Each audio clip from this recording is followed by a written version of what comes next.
Good morning. My name is Frank Ferry. I'm a state representative from Bucks County. I also serve as the chairman of the House Subcommittee on Security and Emergency Response. I'm standing in for the majority chairman, Steve Barrar, who could not be here with us today. We're going to call this public hearing to order. I'm going to ask everyone to please silence their cell phones. You can leave your fire pagers on, of course, for those that are local to hear. And I'm going to ask Representative Struzzi to lead us in the Pledge of Allegiance.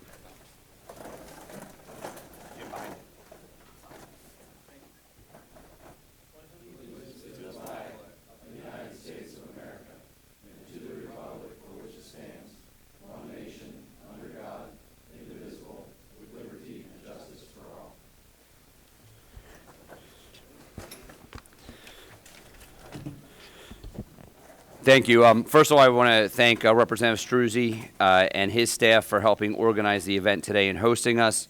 I would also like to thank the Indiana Area Fire Association and the members of the White Township Station for providing us this great venue.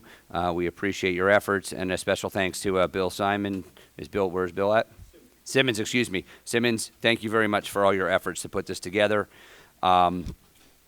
I'd like to have the members introduce themselves, so I want to start to my left. Good morning, everyone. I'm Representative Jennifer O'Mara from Delaware County. Representative Jim Rigby, Cambria, Somerset Counties. Good morning, everybody. I am Representative Tornecker from the 193rd District, which is parts of Adams and Cumberland County. Halen Sav, Research Analyst. Representative Chris Sinot, I am the Democratic Chairman of the committee. Rick O'Leary, Executive Director for the committee. Sean Harris, Research Analyst for the committee. Good morning. My name is Lee James. I represent all of Venango County and Western PA, plus a little bit of Northeast Butler County. Good morning. Matt Gobler, 75th District, representing Elk and Clearfield counties. Good morning, Dan Williams, representing the 74th District, Chester County, Coatesville, Downingtown, Thorndale, and Parksburg. It's good to be here this morning. Good morning, Tim O'Neill. I represent the 48th District out of Washington County. I will say I'm an IUP alum, so it's great to make it back to Indiana. Thanks. Thank you, and I believe we're also joined by Representative Dush, who is in the back of the room here. Chris, you're from Puxatawny, is that correct? Brookville, okay. What county is that? Jefferson County. Okay, good. Well, thank you for joining us here as well. I'd like to thank the members and the staff for taking the time to be here. As you can see, a lot of us traveled from different parts of the Commonwealth. I also want to thank this committee for their efforts moving forward with the SR6 reports. Today's hearing is part of the process as we work to advance those pieces of legislation. And I have to give a shout out to Pittsburgh Firefighters Local 1, who actually hosted us yesterday. We did some live burning and some various other exercises. I'm a 30-year volunteer firefighter myself, so it was like old home week. But for some of my colleagues and the staff here, it was their first time getting to experience it, and it was quite an experience. And yeah, as Rick said, a few people are a little sore here from wearing the air packs most of the day. So Chairman Sinato, do you have any opening remarks? Thank you, Representative Ferry. I would like also to echo, I would like to thank all of our members for being here today. We've had a very busy week with the Veteran Affairs and Emergency Preparedness Committee. We actually started at the airfield in Pittsburgh. We were up on a flight with a refueling mission, and what we did yesterday I think was extremely important for all of our members. Many members had never been there before, to see what our firefighters go through in a fire. And I think after yesterday, and we had a lot of members, many that weren't even on our committee. We had senators coming in from all over the state. And I think that's a testament to the support we have for our firefighters and EMS. And if you look at us at our table today, as you see, we have members from all over the state of Pennsylvania here. And that shows you our commitment and how much we value this type of legislation. We have a very active committee. We have a very bipartisan committee. We work together for what's best for our state. And I think if you look at this table, you'll understand what we do. We look forward to the testimony today. I'm from Lawrence County, so I'm probably a little less than 2 hours from here. So I've been to Indianatown many times, and it's a beautiful area up here, and we wish you, and I'd like to thank you also for hosting us today. So let's start the testimony. Do you want to comment on your bill? Oh, yes, I should comment on my bill, because me and Representative Struzzi both have two legislation that is very important. And Representative Struzzi will give you a little synopsis of his bill. My bill deals with loan forgiveness. And what we're trying to do is, you hear talk right now where people say that, you have people say, oh, we should give free college. I'm not on that tune of free college for everybody. I'm for rewarding people who do certain things. This year we did something, first in the country, with the National Guard loan or scholarship program. We're the first state to do it. Chairman Brar and myself authored that legislation, and it's the model for the country now. So we're going to give free, but it's not really free. They're going to earn it through 6 years of an extension. And the loan forgiveness program I have is maybe a little bit similar to that. You can go to a trade school, you can go to college, and then you stay in Pennsylvania, and then you can qualify for loan forgiveness. The longer you're at that fire company, the more loans going to be forgiven. So I believe it's a win-win. It helps our state universities and trade schools. It's not just for higher education. Many of our people, we want to get them in the trades, in the schools. So that's my version of free, because you earn it. And that's just a nutshell of what I'd like to see happen. It's all part of the Senate, or our sixth commission report. So we're hoping, draw attention to that. Representative Struzzi's legislation, and many of the other recommendations. A lot of stuff's going to be happening this fall. I know Chairman Brar is committed. I'm committed. So that's where we're at right now. So, Chairman Ferry. Thank you, Chairman. We'll turn the floor over to our host to talk about your piece of legislation, Representative Struzzi. Thank you, Mr. Chairman. Good morning, everyone. I'm truly honored and thrilled that you're all able to be here today in Indiana County, so welcome. I know Tim and many others have been to the university, but I would encourage you before you leave to take a trip through town, see the beautiful IUP campus if you have time, because it is truly remarkable. I appreciate that you're here talking about this very important subject. I appreciate many of the fire chiefs and emergency responders that are here today as well. This is a crucial subject that we're talking about today.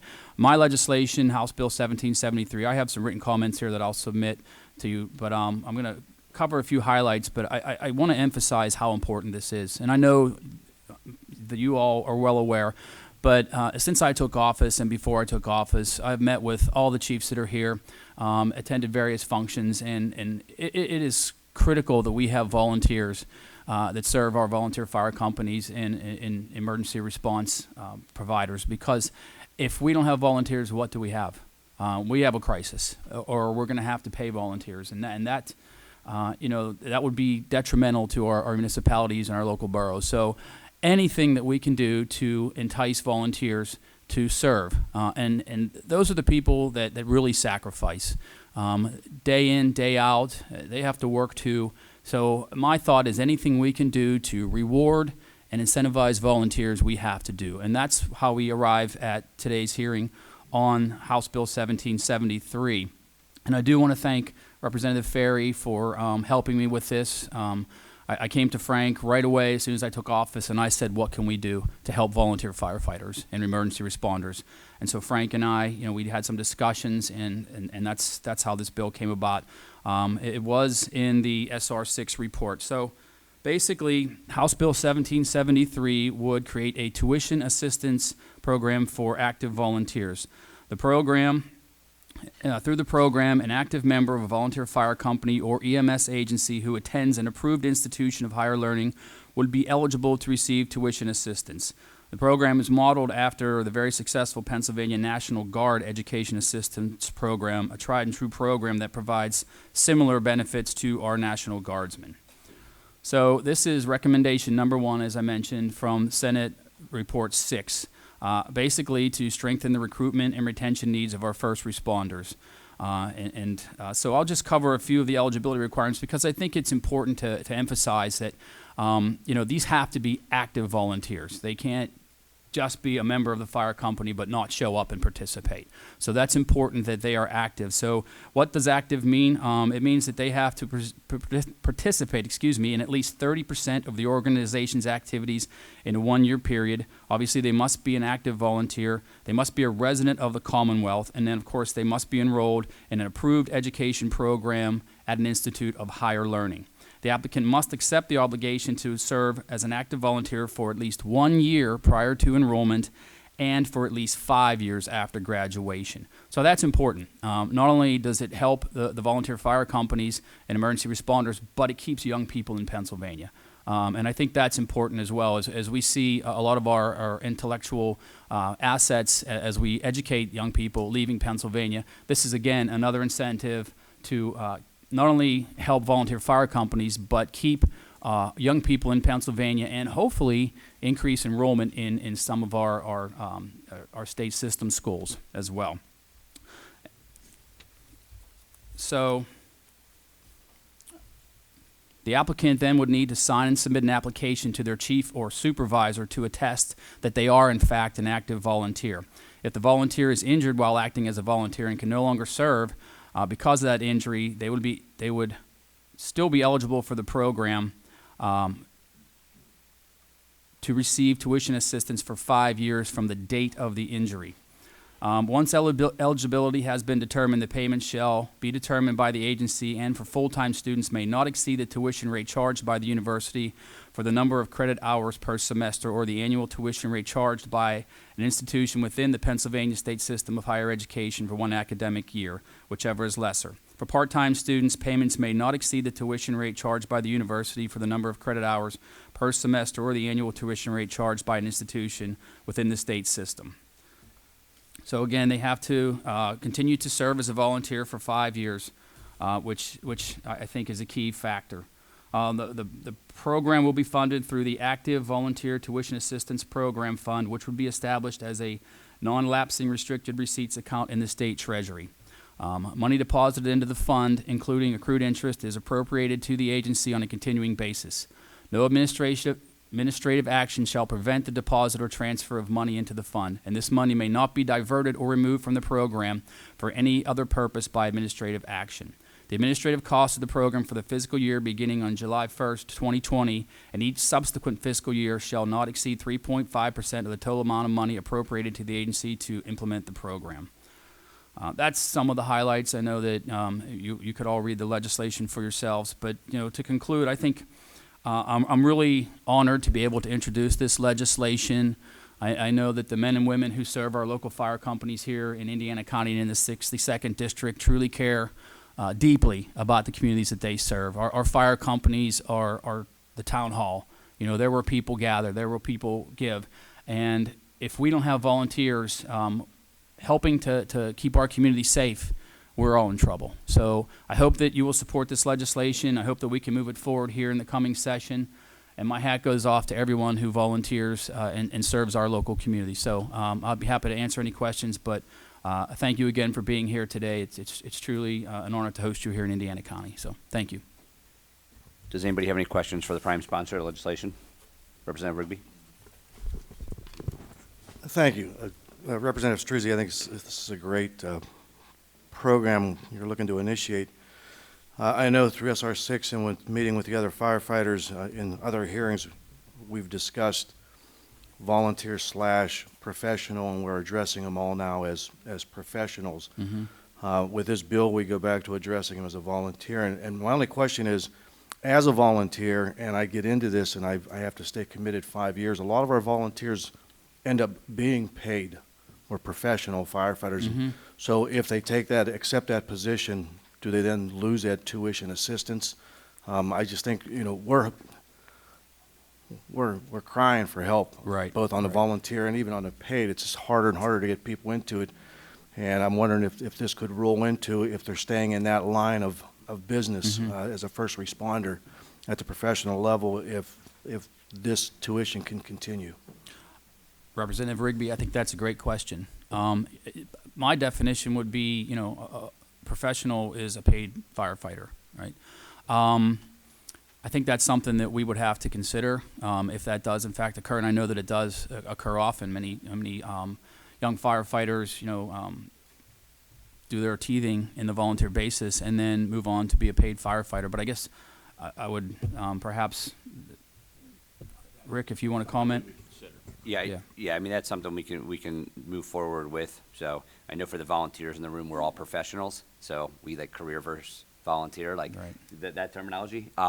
But I think that's something, because I mean, if somebody's continuing to serve, or think of somebody that's volunteering as an EMT and then they become a paid paramedic, they should obviously still benefit from that tuition. So I think that's a very fair point, and I think that's something that we can look to amend the bill in committee down the road to include that if the prime sponsor's okay with it, and Absolutely. obviously a majority of the committee. I think this legislation is one step in the right direction. Anyone who serves, risks their life, their livelihood to help others, I think should be given some sort of reward and incentive. So I definitely think that's something that we should consider, not just for volunteers, but for paid professional emergency responders as well. So thank you. Before I move on to Representative James with his question, I do want to let everybody know that this hearing is being recorded, both video and audio. I'm sure Representative Struzzi will probably have it up on his website as soon as our gentleman can get back to Harrisburg and get that. Oh, it's live right now? We're streaming it. There we go. But I'm sure you'll be able to watch a replay of this later in case you have any further questions. But I did want the audience members to know that it is being recorded. Representative James? Thank you, Mr. Chairman. Representative Struzzi, good presentation. I have a related question to Representative Rigby's, so I'd just like to get into the weeds with you for a minute. Sure. But let me assure you I'm all in. I'm going to support your bill. I'm curious about the timing of the cash flow, however, and I was trying to listen carefully. I don't think I heard that. If I'm a young guy, and maybe I'm attending President Driscoll's university, and I'm participating in that program, it's going to take me several years to get my degree, right? Right. So what is the timing of the cash flow? Are you going to pay everything up front, in which case I might hightail it when I graduate, or are you going to do this over a graduated period of years? Yes, that is the 5-year commitment. So for every year that you serve, my understanding is that a portion of your tuition will be forgiven. That's the 5-year commitment after you graduate. That keeps you here in Pennsylvania. They have to be a Pennsylvania resident. And then that keeps them volunteering and serving for at least 5 years. So if they want to see that tuition forgiveness, they have to remain an active volunteer for 5 years. So I will front the money and be reimbursed over that period of time. Yeah, essentially it would be forgiven, yes. Okay, thank you. That clarifies. Thank you, Mr. Chairman. Okay, if there's no further questions, Representative Struzzi, if you'd like to join us up here as well, in case you have any comments on any of the panelists. And then we'll move to our first panel. I apologize in advance. I already messed up Mr. Simmons' name today, so sorry about that. But if I butcher your name, I apologize. But the first panel can come forward together. We have Mr. Jerry Ozog, the Executive Director of the Pennsylvania Fire and Emergency Services Institute, Jason Yarosik, Monroeville Volunteer Fire Company, number 4, Allegheny County, Miss Tina Cook, Munhall Volunteer Fire Company in Allegheny County, bless you, and Mr. Jerry Brandt from the Patton Volunteer Fire Company in Cambria County. In whatever order you would like to begin, please feel free. Okay, thank you very much, Chairman Ferry and Chairman Sonato and all members. Thank you very much for the continued attendance, education and awareness of our issues facing volunteer firefighting in the state of Pennsylvania. Firefighting and volunteers are critical to the public safety of Pennsylvania. I am the Executive Director of the Pennsylvania Fire and Emergency Services Institute. For those in the room who are not familiar with the Institute, we're a statewide advocacy and education organization that works with members of the General Assembly, the administration, county government, and local government to improve and enhance the emergency services system in Pennsylvania. I'm also very proud to be back to the Indiana area. I grew up in Johnstown, Pennsylvania, and in the late 80s, I was very privileged to be part of Citizens Ambulance Service in Indiana County, serving as a paramedic which Citizens has been a leader in emergency medical services from the 60s into today. And I was also a member of the Indiana Fire Association in 1986, 87, and 88 when Chief Kelly was the chief. I've assembled a panel of experts to talk about the bill. And again, I will turn it over to the experts, and they'll start talking. All right. Thanks, Mr. Ferry. You got my name right. Jason Urosek. You pronounced it right. No one ever does that. Another proud IUP grad here. I graduated in 2001 from the nursing program. I'm a resident of Irwin, which is Westmoreland County. I'm a volunteer firefighter in Monroeville, which is across the border in Allegheny County. Also like to thank President Driscoll for being here. I read IUP magazine all the time, and very proud IUP alum. So I'm a firefighter and paramedic with Monroeville Fire Company number 4. Before I expound on my department's operations and why I think this tuition program, reimbursement program, is very important, I'd like to thank the Indiana Fire Association for hosting us. As I said, I'm a nursing grad from 2001. I obtained my EMT training right on campus at Keith Hall, which I'm told is it still there? Not there. But I'm up here every year for football games and wings at Coney, so I'm very proud of the town. And I was telling these guys I follow the fire department on Facebook, and they do a great job of promoting their organization here. Whenever I had spoke, I'm sorry. I've been a firefighter for the last 15 years. I've also served as the treasurer for 8 years at Monroeville.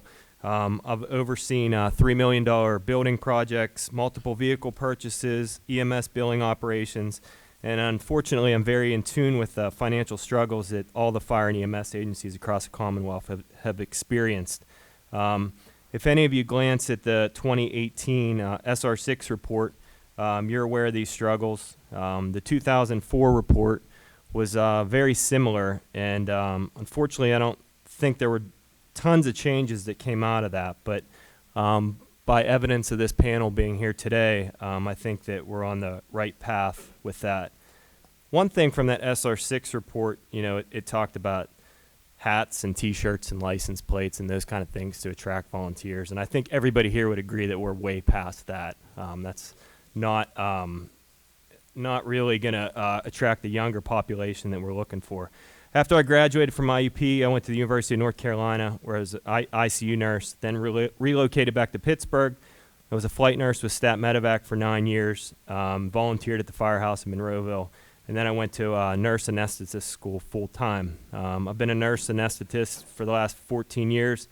The last 4 have been very rewarding as I work at the VA hospital in Pittsburgh. I was much more fortunate than many students in that I graduated IUP with about $30,000 in student loan debt. My parents worked extremely hard to pay off the other half.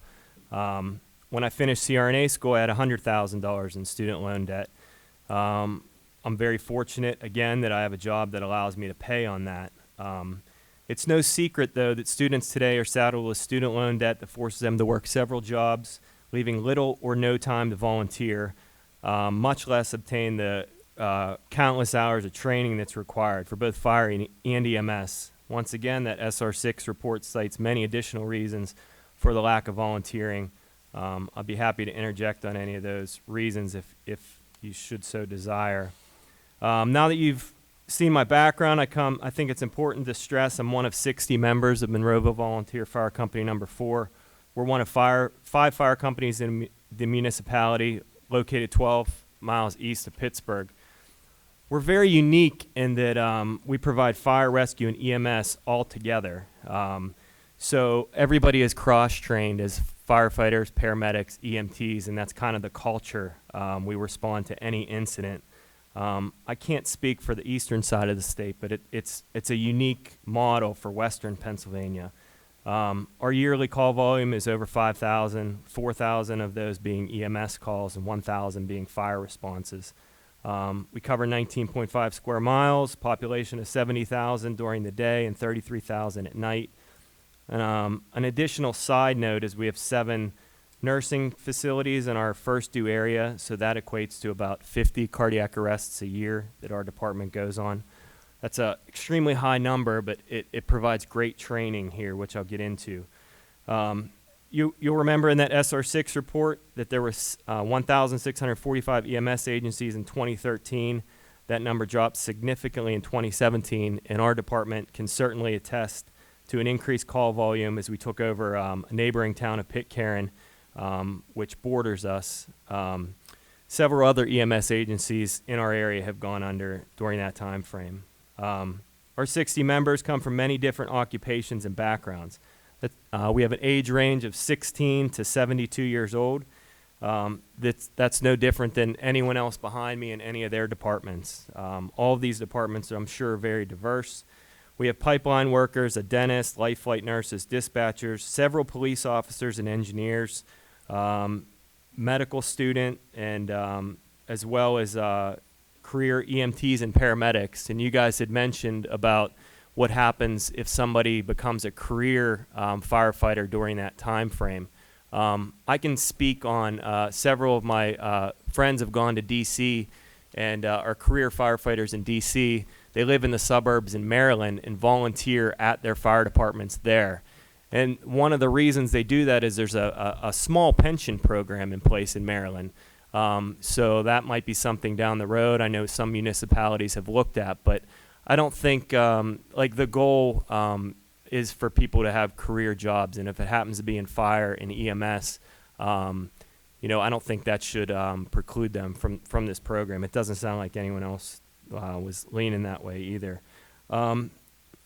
Our funding stream is dominated by EMS where we are, which is different than other places. You know, if we take you to the hospital, you have Highmark, that money comes back to the fire department. So strict fire-based doesn't have that revenue stream, so they rely on other sources of revenue. Fortunately, we don't, but I will tell you that our revenue has gone down. We're tied to government reimbursements, and we're at the mercy of insurance companies.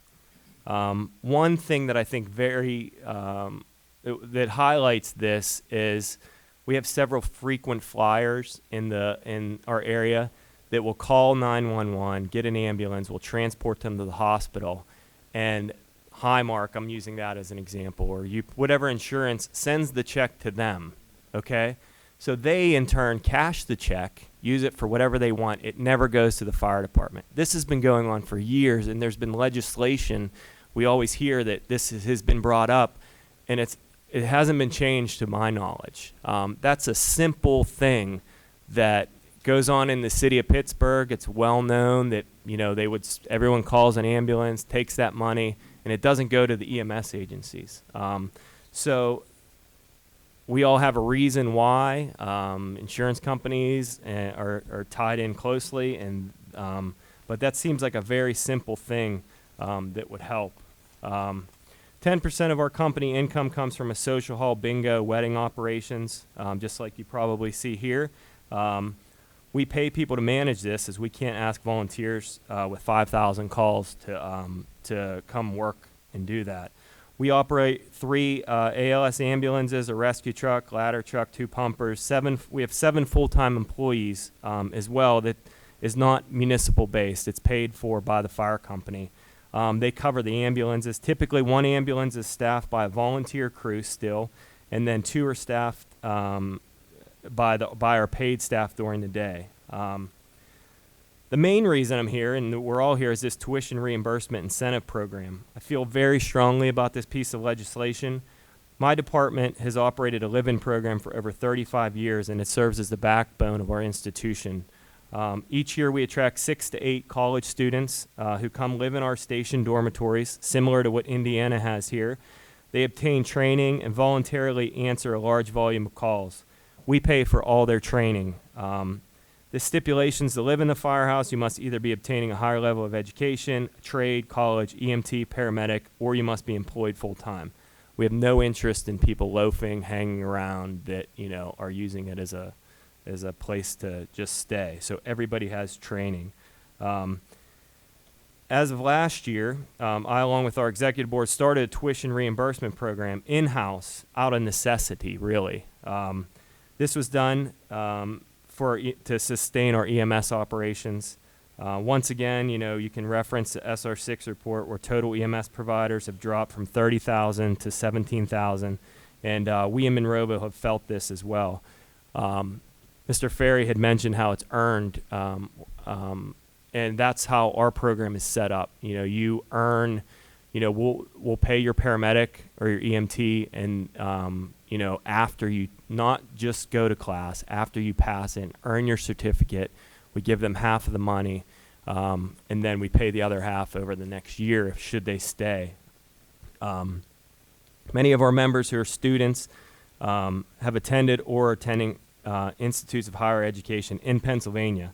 We currently have active members who are, one just departed for medical school at Penn State, Pitt for emergency medicine, nursing degrees, several other degrees. They're not limited to the healthcare field. And we also have a lot of guys that go into law enforcement. They'll go to the Allegheny County Police Academy, which their numbers are dwindling as well. In closing, this is a different generation of volunteers. I think anyone that's in this room did not get into this for tuition reimbursement, money, anything like that. It's a sense of community, a sense of being involved, helping out your neighbor. But as society is changing, I think the younger population's changing. They have many other interests, and it's any small thing that can be done to attract people into this would be very appreciative, and I think this is a great program. Anyone have any questions? We'll get to questions after the whole panel testifies. I don't usually need one of these, so if I overdrive it, let me know. I'm also a graduate of IUP. I graduated a little earlier than some other people in here, but I am an IUP alumni. My name is Tina Cook. I am a member of Munhall Volunteer Fire Company number 4 in Allegheny County, currently aligned with the training division there. I'm a 22-year student of the fire service, and I have 18 years with EMS. I'm one of 5 female suppression instructors in the Commonwealth of Pennsylvania and one of 3 female adjuncts at the Pennsylvania State Fire Academy. In my other life, I am the Fire and Life Safety Manager for the U.S. Steel Tower in downtown Pittsburgh. I'm very lucky that I get to work my job and kind of align it with my life as a volunteer.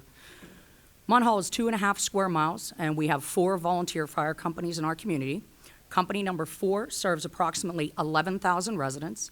We ran 341 calls last year, which is about average for us, but 10 years ago, we probably ran half that many. This year, we're on pace to beat our 2018 numbers. Our top 5 call types last year were vehicle accident with injury, building fire, unintentional alarm activations, gas leaks, and smoke scare or smell of smoke. So our people need to be trained and ready to handle a lot of different things. Target hazards for us in Munhall include nursing homes, schools. We have research facilities and an airport, as well as both CSX and Norfolk Southern lines. These are hazards both found in our community and also in our mutual aid areas. The biggest issue, hands down, for our department is recruitment and retention and funding, just like it is for everybody else. Our funding is about 75% municipality funded. We do get the state grant, and then the remainder we do ourselves through fundraising. Allegheny County, where I'm from, does actually have a Fire Vest Scholarship Program. This is done through the Community College of Allegheny County. It's a 2-year program, and it requires 5 years of service to the fire department. That can be during the time. It does not have to be added on at the end. This program gives a full scholarship for either an associate's degree or a certificate program. I'm familiar with this program because I myself did benefit from the program. I got my degree many years ago and wondered about going back to school to kind of catch up and see what was going on these days. But I didn't want to take away from someone who truly needed the scholarship for an education. However, when I heard through the Fire Academy that the Fire Vest program was in danger of ending because of lack of interest, I figured it was a good opportunity to jump on the chance to get an associate's degree, and I did in general studies. It was a lot more different than when I went to school 20 plus years ago, but it was actually fun to go back and challenge myself again, and I learned a lot. In our fire department, we do have people that take advantage of the Fire Vest, but in talking to a lot of them, if given the option, they would rather do a 4-year program than have to start somewhere with 2 years and then look somewhere where else they can go, see if the credits transfer, see what kind of a program that we could get there. So I know that in my fire department, talking to our firefighters, a 4-year program would definitely be something of interest to them. For us, FireVest is a better retention tool, not necessarily as good a recruitment tool. At Munhall, we do a great job involving kids in the community. The doors to the fire station are always open. We're right there on Main Street. The kids ride around on their bikes. They can stop by. We show them the fire trucks. We love being able to support the school, sporting events, parades, pub ed, different events. We are a visible presence in the community to the kids as they grow up. The opportunity for us to get young adults involved in the fire service through an offer of tuition assistance within the state system is fantastic. I apologize, this next part that I have written, I misread the first time I read that bill. I have corrected that, but I do have that the department would have the student firefighter for 4 years, which they would not. They would have them for 5 years afterwards. And then they would stay in the area after graduation, which is great because, as has been said, you know, the big deal right now is due to the debt. A lot of kids are being steered away from college. I have 2 young sons, and people have talked to them about not going to school because of the debt. One of them is an EMT. Something like this would be great for them. For the tuition assistance for anyone really in the fire service, though, I feel there should be minimum requirements, including the entry-level training or equivalent and a firefighter 1. As an instructor, I teach around the Commonwealth and talk about the need for training any chance I get and with anyone who will listen. I spend a lot of time speaking with firefighters and officers about the different training tracks and opportunities available, as well as certification. There is a lot of interest. They're just looking for the support. The tuition assistance would be a great chance to help with both recruitment and retention, and I urge you to consider. Thank you.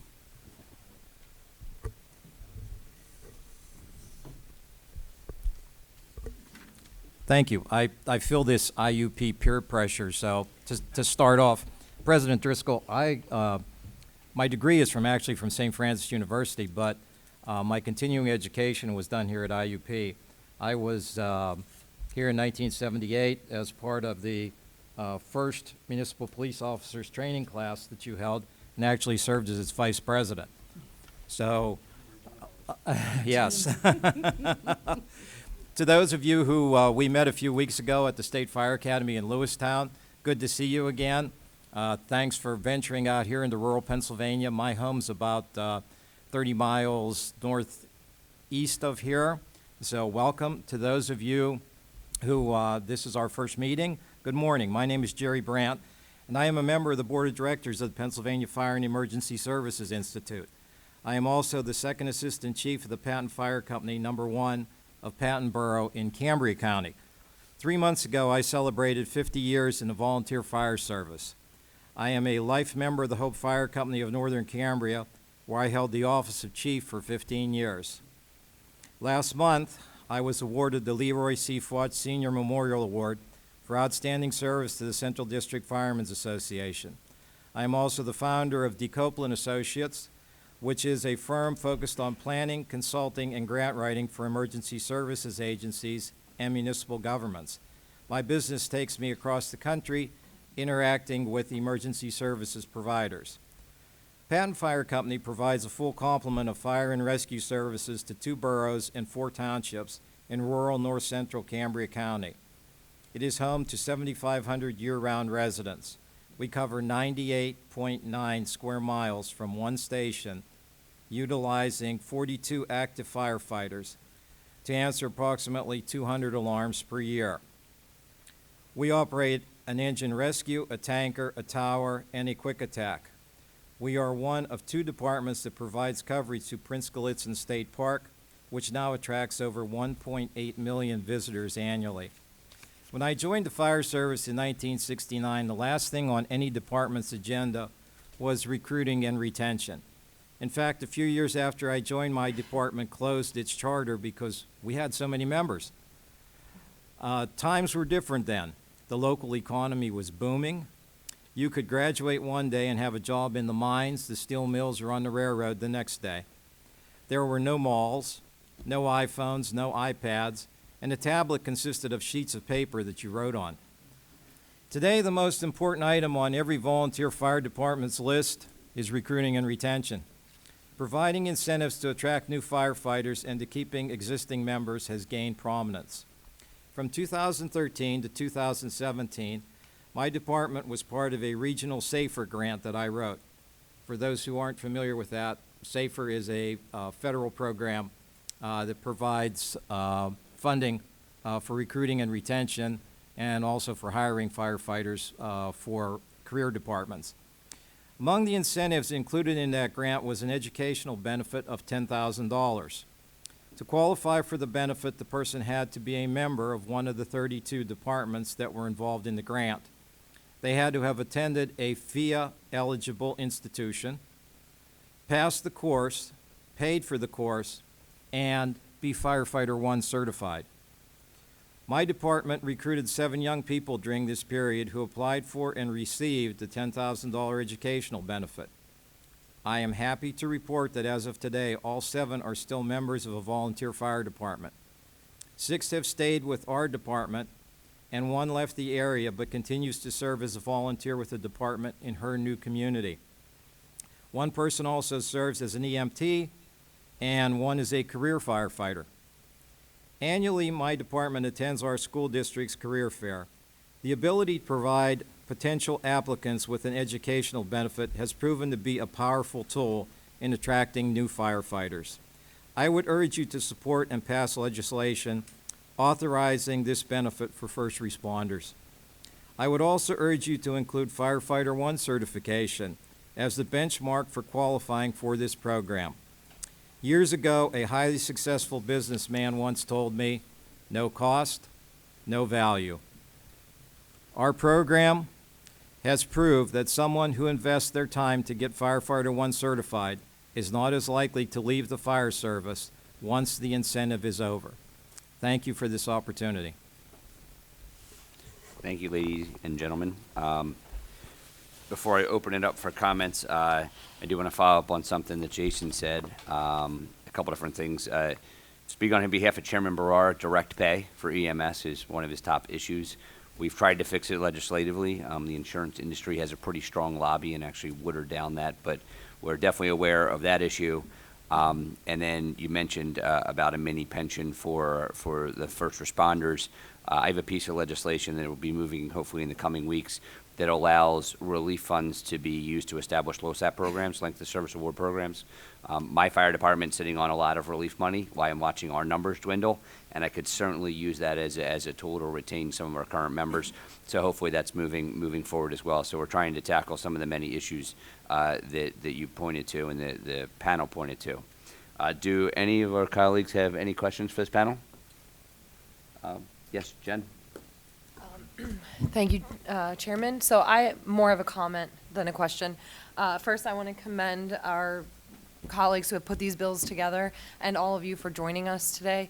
In addition to being on this committee and serving as the co-chair of the Firefighters Caucus with Frank, I founded the Student Debt Caucus in the State House because in Pennsylvania, we are graduating students with an average of $36,000 of student loan debt, the highest in the country. And you mentioned, Tina, in the past, or I forget which one of you mentioned, you could volunteer and work and get this done. But nowadays, it would take 18 and a half years to pay your tuition if you worked a full-time job getting paid minimum wage. So things are changing. And so I just want to commend all of you for advocating on this. I think it's really important. I signed on to the bill this week, and I hope we can get this done because I think having a crisis of firefighters and first responders this is a great way to solve 2 problems that we're facing in Pennsylvania. So thank you for taking the lead in this.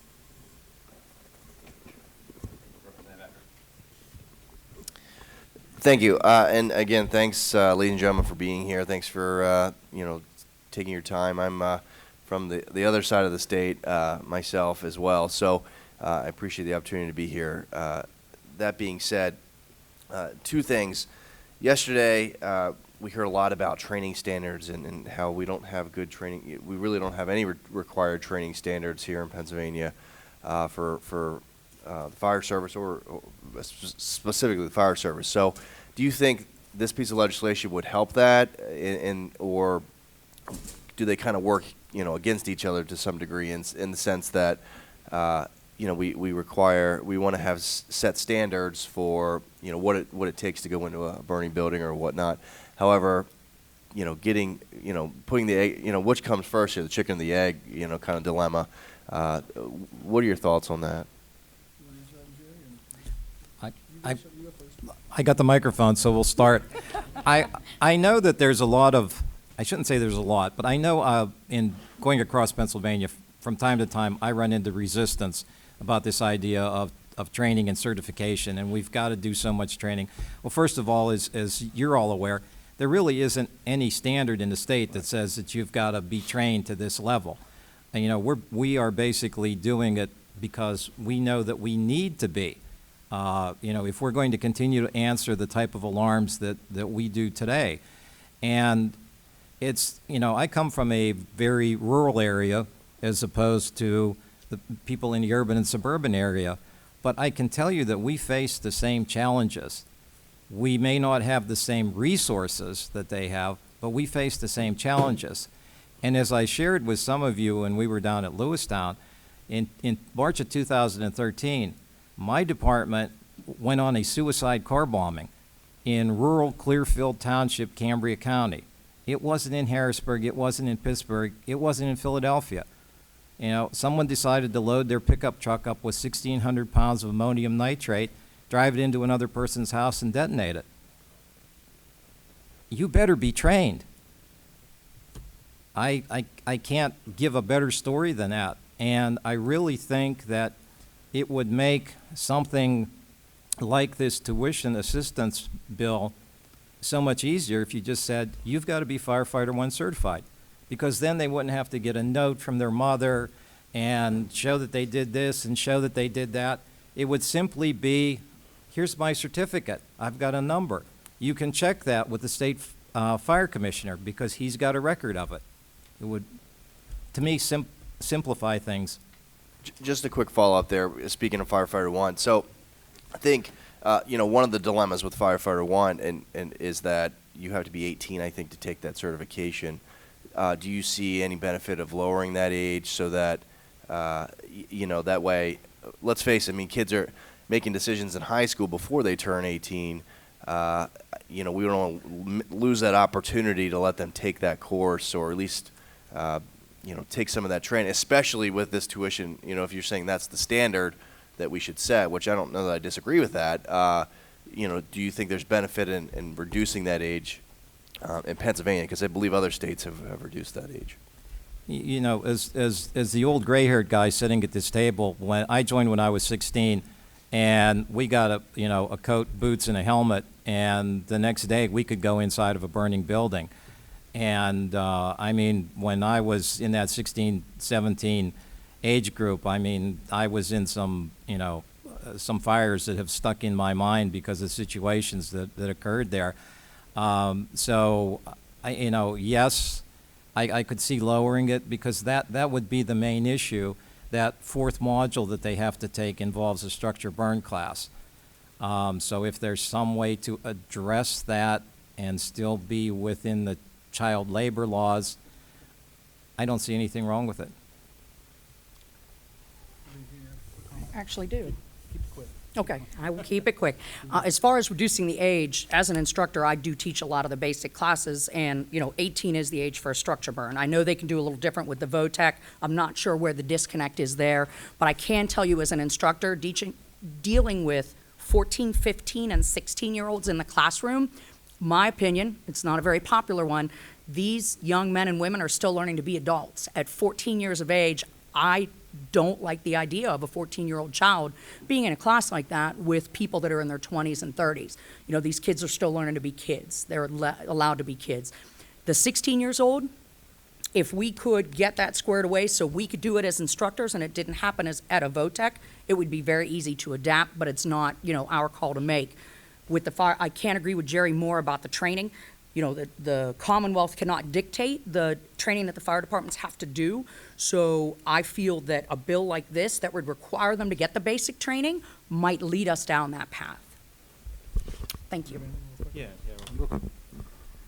I think firefighter one is a good start. I for one don't have it because I have a wife and kids and everything. So when I went through, I did my 4 mods, and there wasn't this push for firefighter one. So I've never gone and done it. But people coming through now, they go through 4 mods and then they can take firefighter one right after, and everything has been taught there. So I think that's a good starting point. And when you look at EMS, we don't let you respond if you're not an EMT or paramedic. You can respond, but you need 2 people on that ambulance by state law that are certified. And you don't need anybody certified on a fire truck. Our departments don't allow anyone to go interior that hasn't gone through Mod 4 and all that. But I think as far as I think of the older guys at my firehouse that are retirees that are great pump operators, drivers, they don't have firefighter one, but they get the job done. But when you look at it, they get the job done better than I do, but they don't have student loan debt either. So you're looking at people in the early 20s, and so I think firefighter one is a good start. And very quickly, as we've talked before, the concept of a risk-based approach to training could be an option in the future. And what your target hazards are in your community, it could be. It would require some definite changes in things. We're going to go to Representative Gobler and then Representative Rigby. Thank you, Mr. Chairman. I apologize. My voice is a little bit rough here, so I wasn't gonna talk much, and I'm not gonna. But I did want to pipe up here. Jason, I think that the comments that you just made were very profound, because what I see globally, statewide, pertaining to the volunteer service is we need the professionalization, we need the training, but we can't do anything without people. And one of the things I'm seeing, I'm from Du Bois, I represent Elk County. Our volunteer fire departments, which we have no paid departments, all volunteer, they're traveling 50, 60 miles one way to get to a class. So they could maybe do that 2 days on a Saturday, Sunday, so they're driving a couple hundred miles on a weekend before they have the pleasure of doing 16 hours unpaid, and then they get to do that for a few dozen weekends throughout the year before they might be able to finally finish up with firefighter one. So the question I kind of want to throw out is, how do we balance the need for more training with the need for more people when time is the precious resource?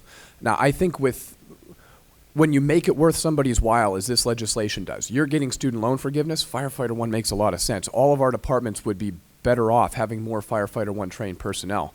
But Jerry, I think this is what you were going for when you were mentioning the risk-based approach.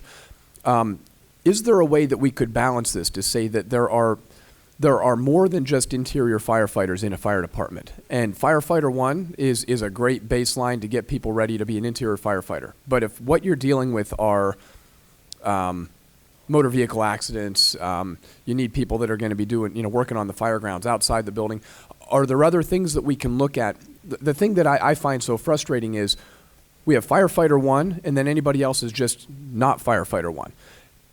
Is there a set of training that we could conceive of that is short of firefighter one, but is still worth something? And could we give that a name and provide that as a way to bring people into our fire departments so that we're not forcing them to eat the whole apple and the core in one bite? And I'm going to rest my voice and be quiet after that. Thank you. Okay. Absolutely, and that's one of those things that I've been thinking about since we talked about that, and we need to get a bunch of smart people in the room and discuss that exactly, that thing. I agree with you on that. Anybody else?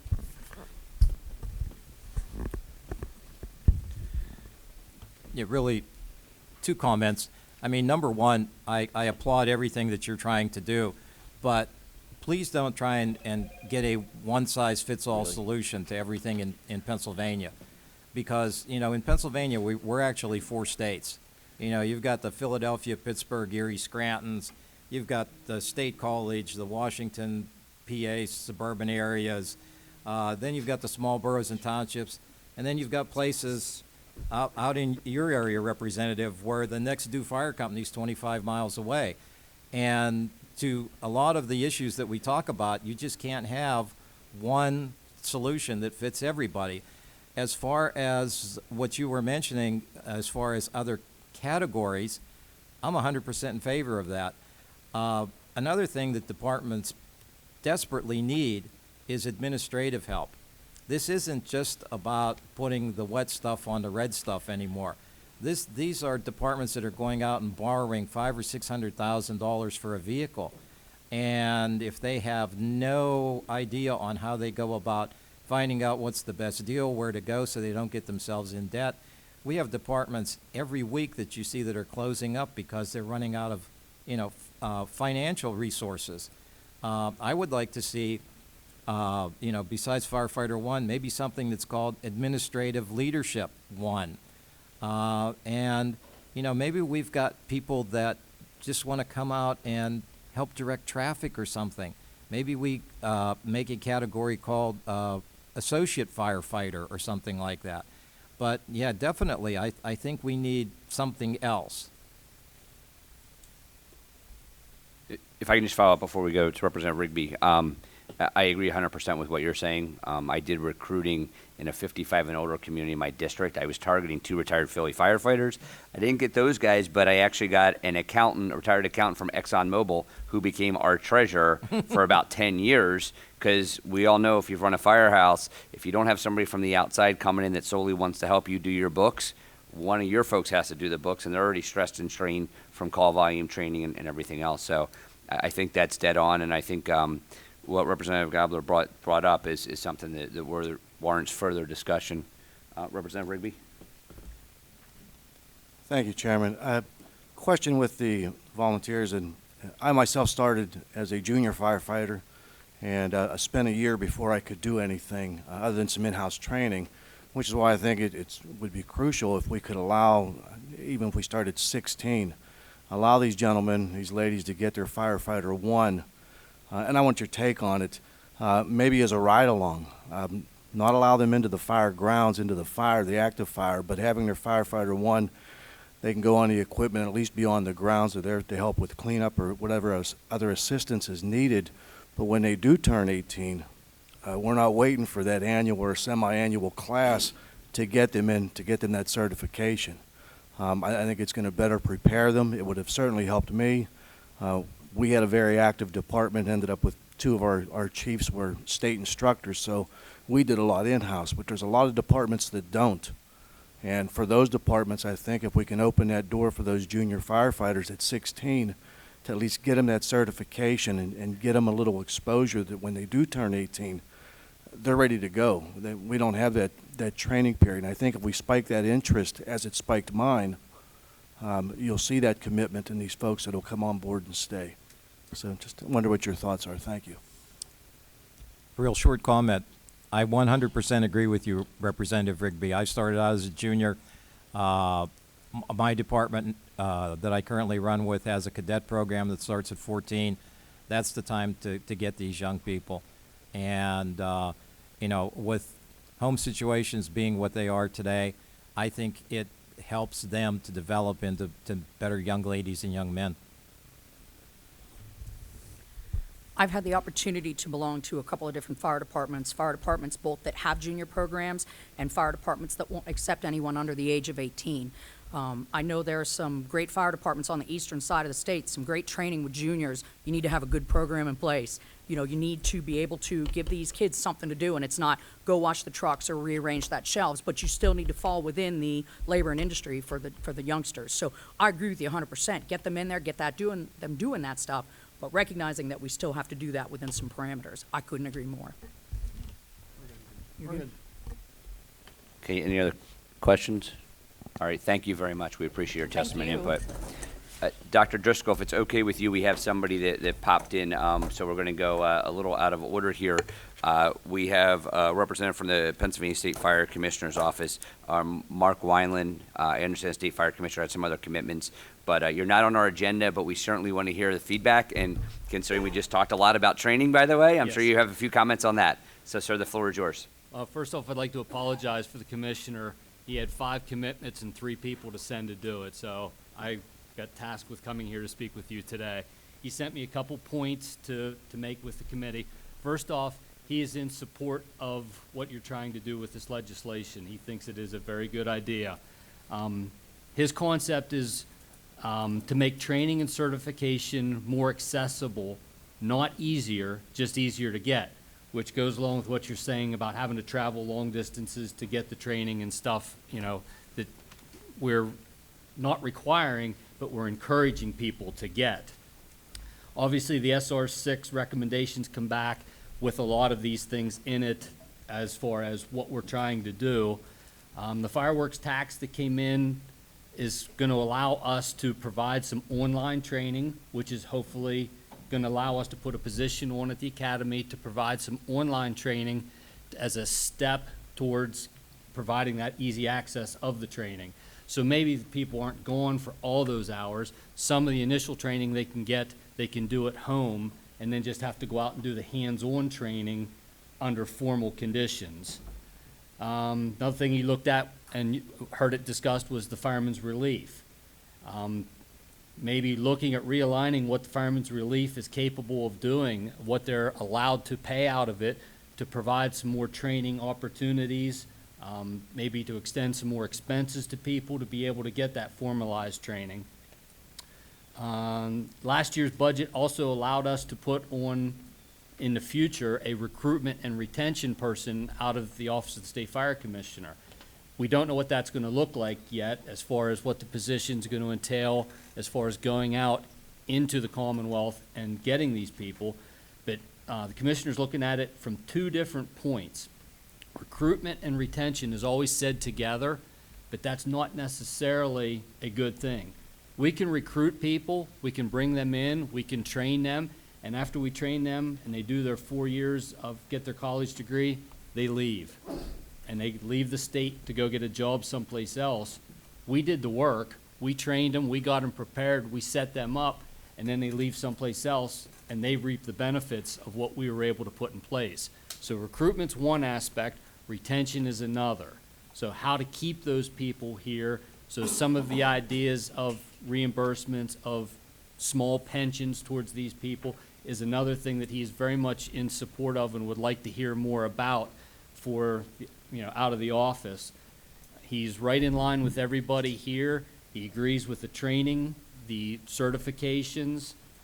He is more than willing to listen and talk with people, but he just wanted to convey to you as the committee that he is 100% in support of what's trying to be accomplished. Great, thank you very much. Any questions from any of the members? Okay, thank you, and thank you for taking the time to be here. We appreciate it. Thank you very much. Dr. Driscoll, you are up, president of IUP, so thank you for welcoming us into your area.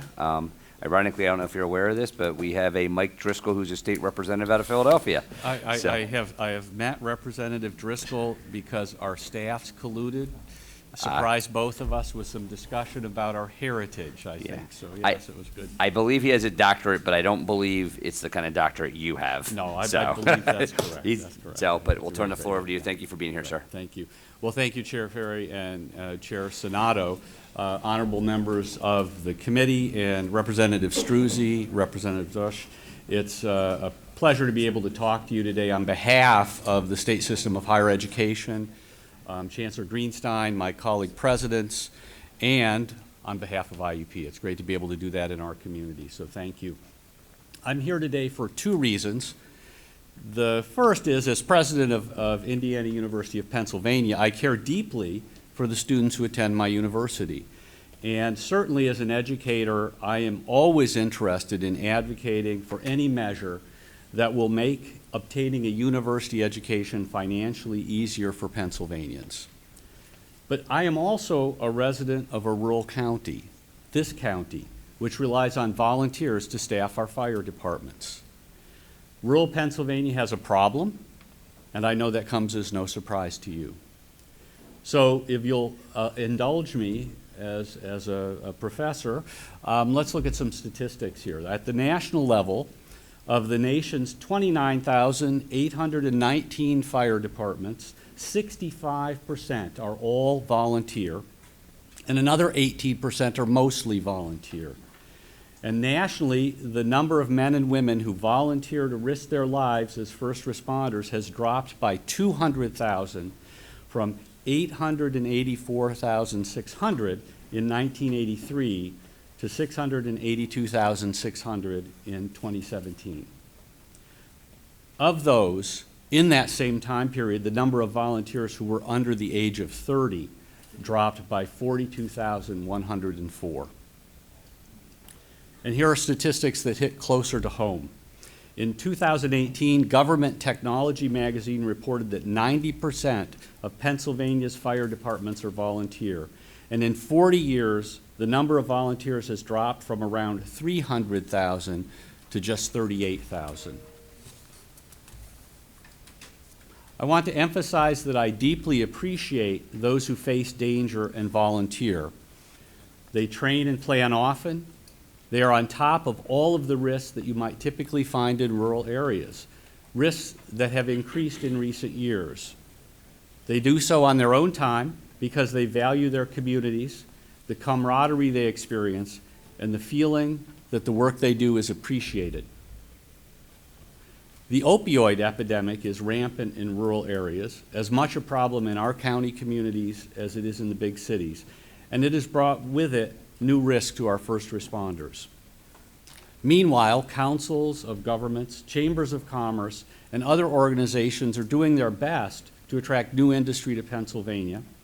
And with industry comes new machinery, fuels, textiles, and more, all to benefit Pennsylvania's economy, but they present possible danger as well.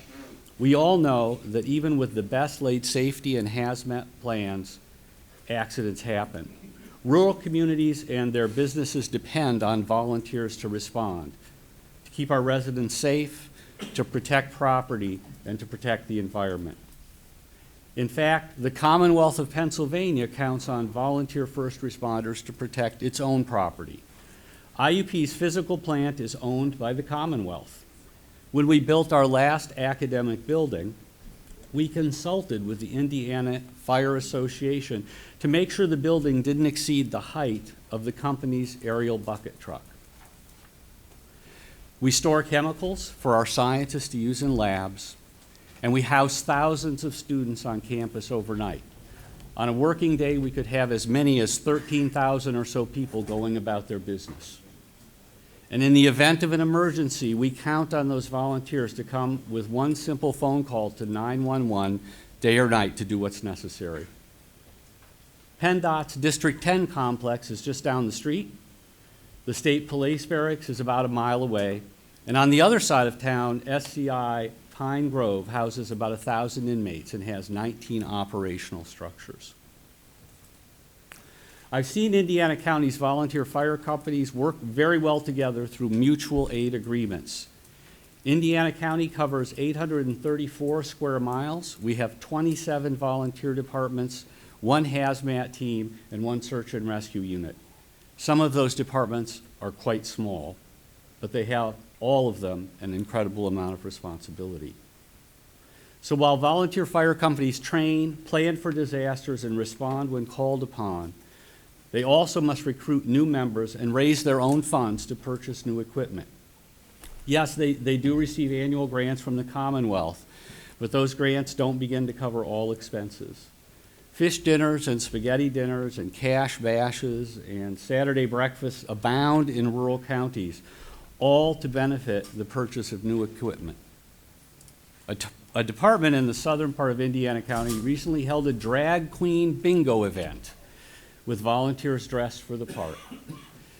On the surface, that might seem amusing and fun, and I'm sure it is, but think about how creative these volunteers must be when pancakes and pierogies no longer pay the bills. Their efforts are commendable and constant. All of this is being done with fewer volunteers. Imagine the burden that's already been mentioned of giving up every weekend to train and then to fundraise and then also be on call 7 days a week, to drop whatever you were doing to respond to the 911 call. If we must depend on volunteers, then we need to find a way to attract more. But more important, we owe the volunteers more in recognition of the service they give us. I serve on the board of the Center for Rural Pennsylvania. One of the center's studies revealed that among a wide range of options to incentivize firefighting, volunteers counted college tuition assistance for themselves or their dependents among their top 4 choices. In fact, 82% said it would have attracted them to initially volunteer. 81% said it would inspire them to become more active. And 89% said it would compel them to continue serving. I see evidence of this at my own university. Several years ago, 5 of our county's fire departments worked together to earn a FEMA SAFER grant. Chief Brandt, I think, mentioned that in his remarks, to create a scholarship for volunteer firefighters to attend IUP. SAFER stands for Staffing for Adequate Fire and Emergency Response. Those 5 departments placed the grant in the hands of our foundation to manage, and our financial aid office awards the scholarships. It was a great effort, and it shows the value they place on offering an educational experience to their volunteers. Unfortunately, the amount of the grant generates only between $250 and $700 per student, depending on the number of qualifying applicants each year. If you know anything about college expenses, you know that $700 doesn't do much at any campus in America, even at the relatively moderate cost of attending state system universities in Pennsylvania. At IUP, we've had a great relationship with the Indiana Fire Association, and we do what we can to financially support it, as well as Punxsutawney's fire department because of our presence there. In fact, over the years, we have embedded students who also are volunteer firefighters in this station. The students receive free housing in return for being members of the company's team and taking care of duties at the station. And I've been able to meet many of them. They've been bright and enthusiastic human beings, and they deserve recognition for their service to their communities. Digressing slightly from my written testimony, I'd point out that early in my time here, about 6 years ago, I was able to tour this fire station and meet with some of those students, see where they were sleeping and studying, and also with appropriate training, did my first and probably only slide down the fire pole upstairs. I tried to capture all the photos that came from that experience, but one did appear in the Indiana Gazette, taken, I believe, by a member of the company who she also serves as one of the photographers for the Indiana Gazette. So you can find the evidence. And I received a wonderful meal of Firehouse chili right in this very room as part of that tour. But back to my testimony. If our goal is to find a way to recruit more volunteer firefighters, and if those surveyed have said that tuition assistance, loan forgiveness, the other sorts of support will serve as an incentive to become a volunteer and continue to serve, then it seems apparent that amending Title 35 is the right thing to do. I would also offer a couple of words of caution and a point of information just to get into the details a little bit. As you well know, members of the Pennsylvania National Guard have access to a similar tuition benefit. It's come up already, I think, in the discussion today. Last year at IUP, we had 134 National Guard members on our campus, and the program did not meet the tuition expenses of all of them. We at IUP have filled a gap for those students of about $53,000. Some institutions will be unable to do that, and some schools supplement a larger gap than others. It's important to have some additional discussions about these details across the state system and with others to not cause unintended disparities in access to the incentive. We don't all charge the same tuition. We don't all have the same resource base. I would also mention the question came up in earlier discussion about we have some volunteer firefighters in the county who are also serving in the National Guard, and how would those two programs interact? And that may be worth considering, again, in the details of the weeds of the legislation in front of you.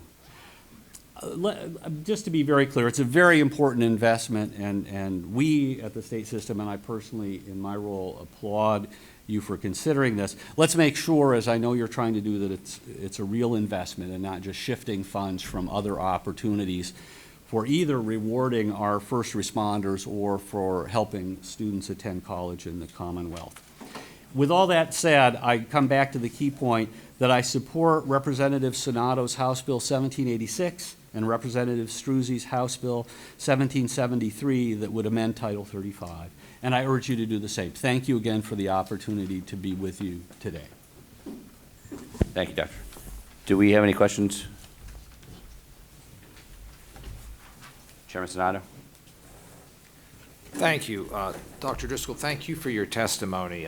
You do have a very beautiful campus. Thank you. And I think it's very important.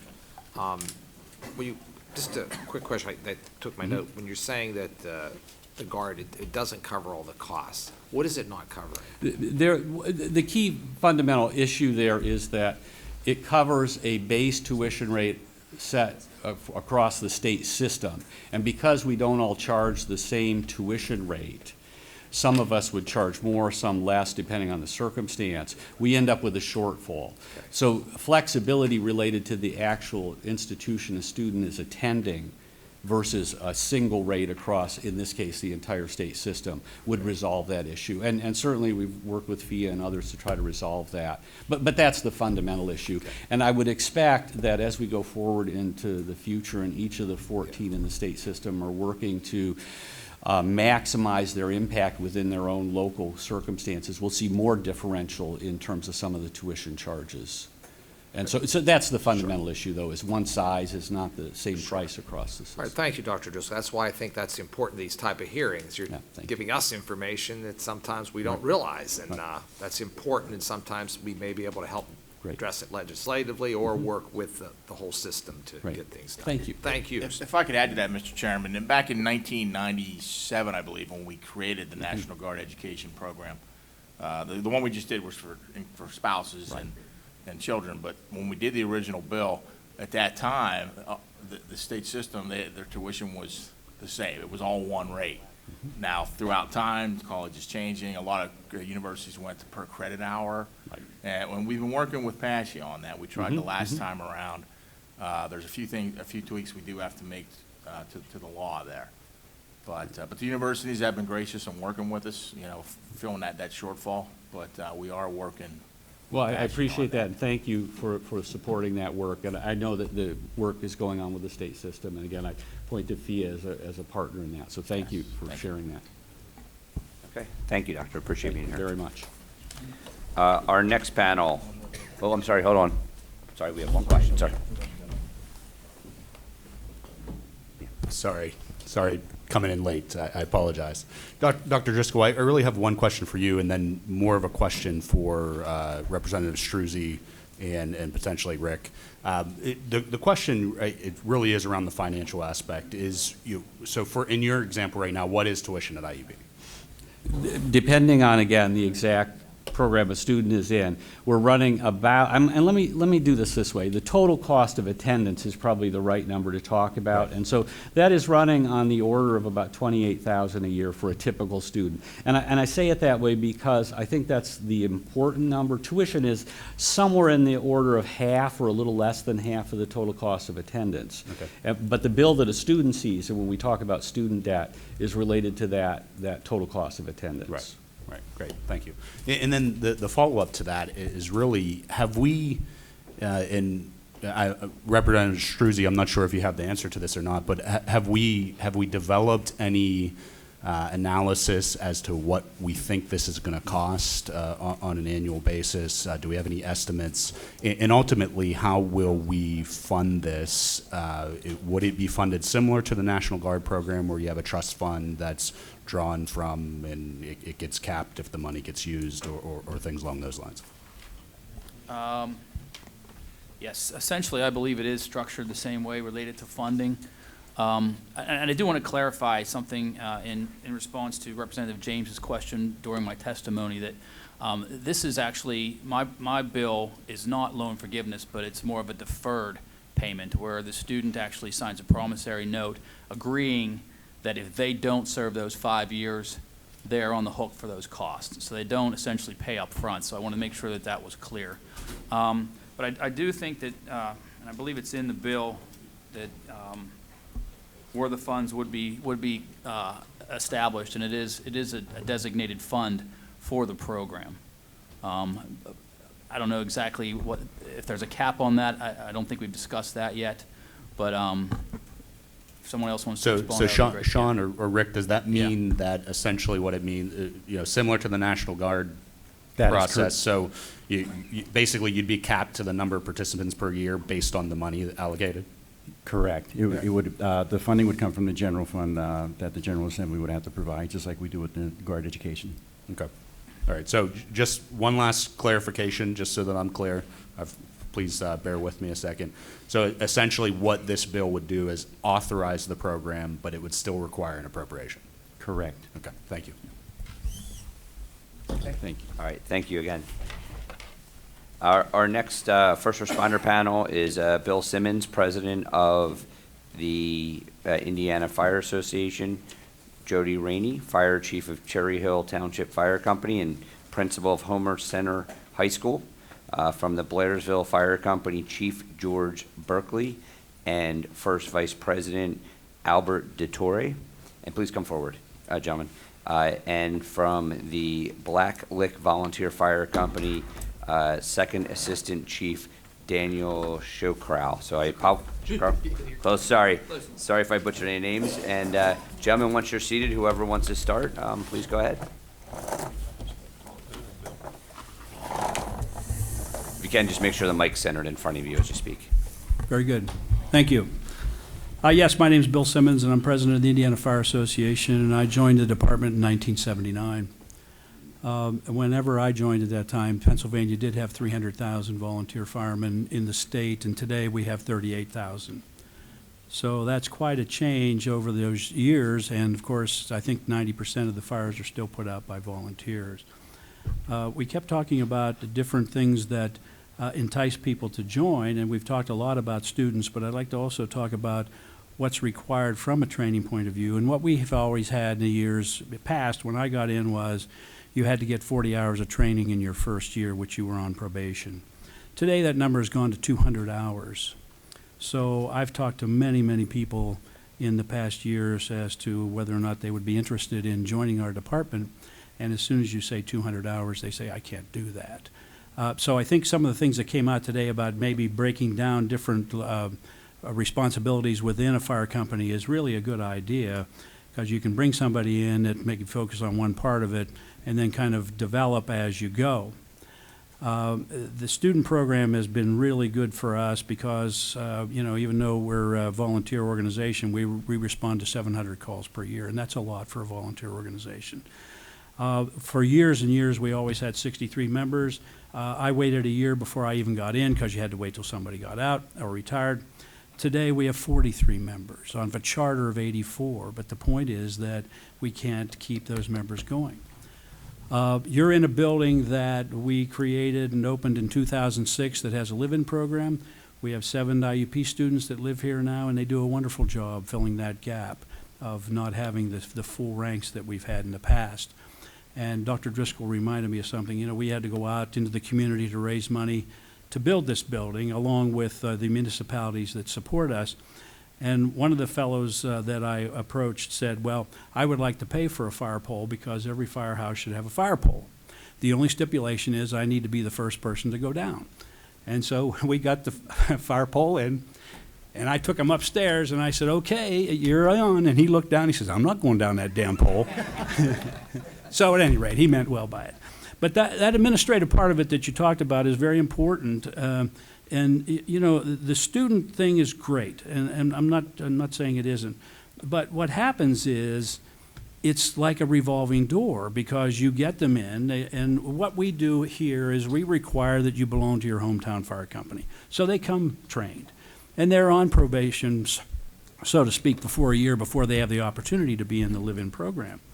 But then, 3 years go by, and then they graduate. And we've had, since 2006, we've had 40 live-in people here, 40 different people. How many are in Indiana today? 1. Now, I want you to think about that for a while. It's not just, now, yes, granted, that, they go on and they get firefighter 1, which everybody seems to be, in favor of. But then they say, geez, I might as well go on and get paid for this. And so a lot of them go on to paid fire companies. I focus on volunteer fire companies, the volunteer people. How do we keep them here? We don't have the jobs. Safety science is a very strong curriculum here at IUP, and it ties right into their curriculum that they come here and kind of, learn for firefighting and experience things. But then they're gone. And so we don't have the neighborhood guys. Like myself, when I joined, I had 2 children. If they'd have told me I had to have 200 hours, I'd say, well, I can't do that. There's no way I can fit that in. So we've got to come up with a way to keep enticing the actual population that will stay here and be the nucleus of volunteer organizations, or we will lose that. And again, I think the idea with students is great. Obviously, we wouldn't have built this building if we didn't think so, and it has worked out. Rustic Lodge is just about a mile from here, and there was a fire in an apartment building behind it, and the guys were here. It was like 5 o'clock in the morning, and they were able to get up and get there in probably 2 minutes and pull a guy out of bed and save his life. A volunteer getting out of bed, getting dressed, going to the hall, and that type of thing could have never done that. And that was a big deal to, obviously, the guy they saved, but to the people that got to experience that was a big deal too. So a lot of great stories.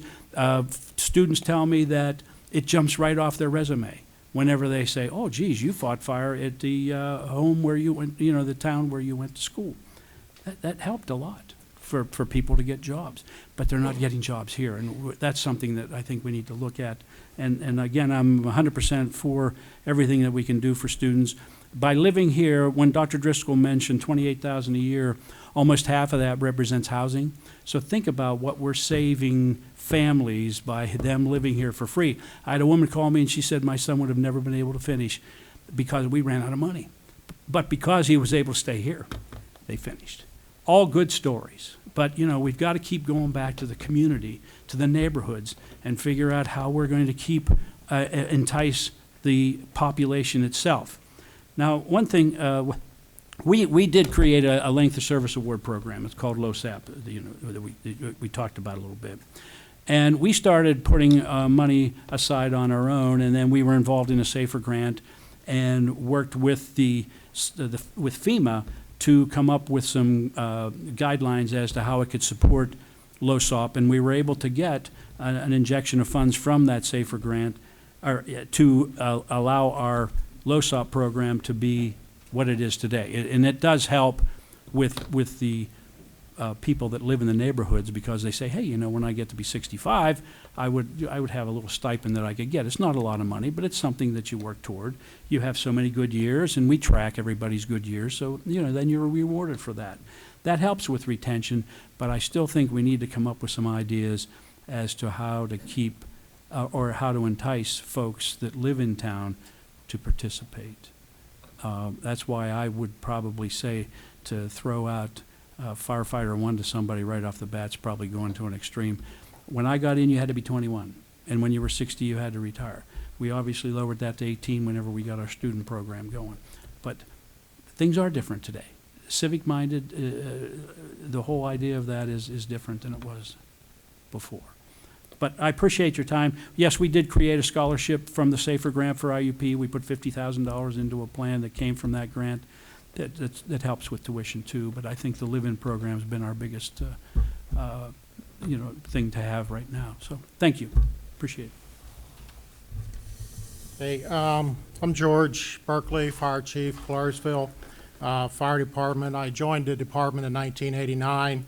I've been chief for 13 years.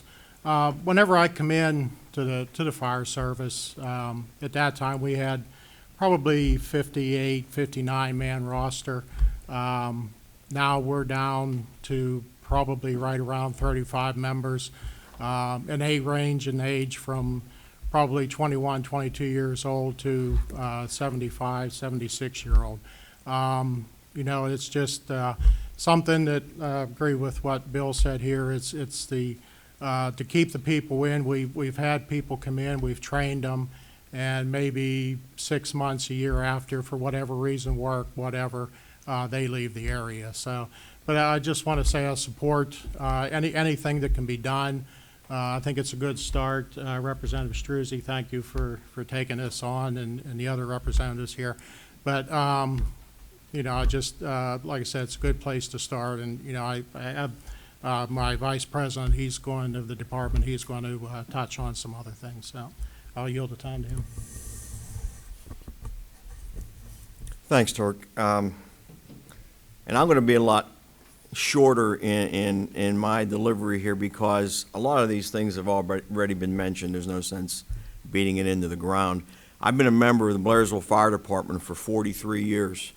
I'm still a completely active full-time member. I also, everybody touches on IUP, everything that's good that's happened in my life started at IUP. From the football end of it to the academic end to my career as an educator, as a coach, my family, everything started there. And those are the most important things to me. I think the second most important thing and decision I made was becoming a volunteer fireman. And that happened in 1977. My first call ever was the Johnstown flood recovery. It left a mark on me that has never left. And it's something that we try to instill all the time. Our job primarily is to save life and prevent property damage, but it's basically getting somebody's loved one out of a position that they don't want them to be in. I've always lived by that. I love the camaraderie. I never really thought of it anymore as an economic gain. I mean, Turk and I, and probably a lot of these guys here, grew up in a generation and a time where the greatest generation passed on a lot of wisdom. John F. Kennedy taught us to not look for what our government can do for us, what we can do for our government, our community, our neighbor. And growing up in that atmosphere, you just kind of always lived by it, whether it was becoming a Little League umpire someday, and I did that and still do because somebody did it so I could play. I've kind of always lived by those things, but I do fully understand because I saw our ranks dwindling. Unlike George, when I joined, there was a waiting list. We have 64 men in our charter. I had to wait to get in. I was 23. I had to wait about a year. And when I got asked, it was just, yeah, I want to do that. But the training, everything has changed so much. I was in my first structure fire knowing zero, pretty much zero, other than you can get hurt. And we did have masks on, but a lot of our guys didn't wear them. All of that has changed, all of that for the better. I think we have some interesting statistics because I started to look into this when I saw the numbers going down, and what a lot of people don't realize that the average firefighter provides, and again, an active fireman, his community with about $18,000 worth of benefit a year. So our department with 30-plus members, mid-30s, Blairsville Borough could not handle that debt. Nationally, it's about $140 billion a year that volunteer firefighters provide in service. I think one of the biggest things that we have to look at, and believe me, I'm in favor of anything that we can do to enhance our membership. Jobs are always an issue, especially sustainable jobs that keep people in the area. Everybody talks about when they train and they leave. We need things to keep them here, to keep them employed. The more employees we have staying here, and again, it's not strictly a blue-collar type of situation, but many of these guys are blue-collar. You know, one of the greatest things about being a volunteer fireman, and I can only speak for like Black Lake or Blairsville because I'm most affiliated with them, it takes all kinds of people to do this, all kinds of thinkers, all kinds of trades, skills, etc. And I enjoy so much of that because everybody has a role. We may not always agree every day on everything, but when it comes down to getting a job done, they get it done. So tuition reimbursement, in principle, certainly I agree with that. But if I was 35 years old with young children, I'd be looking at maybe something that can help me put them through school. Not so much me, I'm done with school. I mean, I put two children, one through Slippery Rock and one through Duquesne. So you can figure out the costs there. I'm sure you've all dealt with that. It's pretty substantial. But something that would have helped them. Although, like I said, I'm so foreign to this volunteering has always been, with like a lot of these guys, it's been part of us. But that's not the way today. I realize that. You have couples that work, one works night shift, one works day shift, it'd be kind of hard to be a volunteer fireman. So we need a way to look at that. Perhaps, and I just put down some of these bullets, some suggestions, some kind of aid or help with our state and local taxes, something perhaps with a vehicle registration. And again, all these things are contingent upon you have to put the time in. You just don't show up and say, I'm on the list, I get all this. I'm talking about, and this has to be thought out and discussed too, years. We're talking years of involvement. We certainly could use reimbursement for training hours. That might be an incentive, because you're going to put a lot of hours in. You're going to put a couple hundred hours. Like I said, I joined with that 40-hour cap. It's all you needed. But since that time, certainly a lot has changed. The information is out there. We have great teaching tools. You're a fool if you want to stay in this and not take advantage of it. Some type of, and I never really thought about this, but something was mentioned the other day, some type of a retirement incentive, again, based on years. Sometimes it requires perhaps a non-monetary incentive. One of the things that we considered too would be incentives to fire departments that share equipment and manpower. Right now, we do this with Blacklick. If it's like you go, I go. And we work together very, very well, but it's still expensive. These are all these ideas are their ideas. And certainly everything we do will be subject to audits, as they should be. What we don't need is a lot of paperwork, because we have a lot of paperwork already. If any of this comes to fruition, certainly we need the support of H.R. Bill 1550. It's the Volunteer Responder Protective Act, or VRIPA. Probably one of the greatest downfalls to anything good that can happen is the federal government coming in and taxing it. Now, you're going to get a little bit of this, but we're going to take a little bit of that. So that has to be considered too. Believe me, I appreciate every effort that you want to make to help our cause. It's very, very near and very dear to my heart, and I'm sure everybody up here. And this is a tremendous struggle right now. We have some great members down there. I'm very proud of our fire department. I'm in borough government, and I give a fire report every month. And I always end it with, we need members. We do need members, and we need help to do that. What we don't need is an emergency situation where nobody responds. And it could come to that someday. Thanks for your time.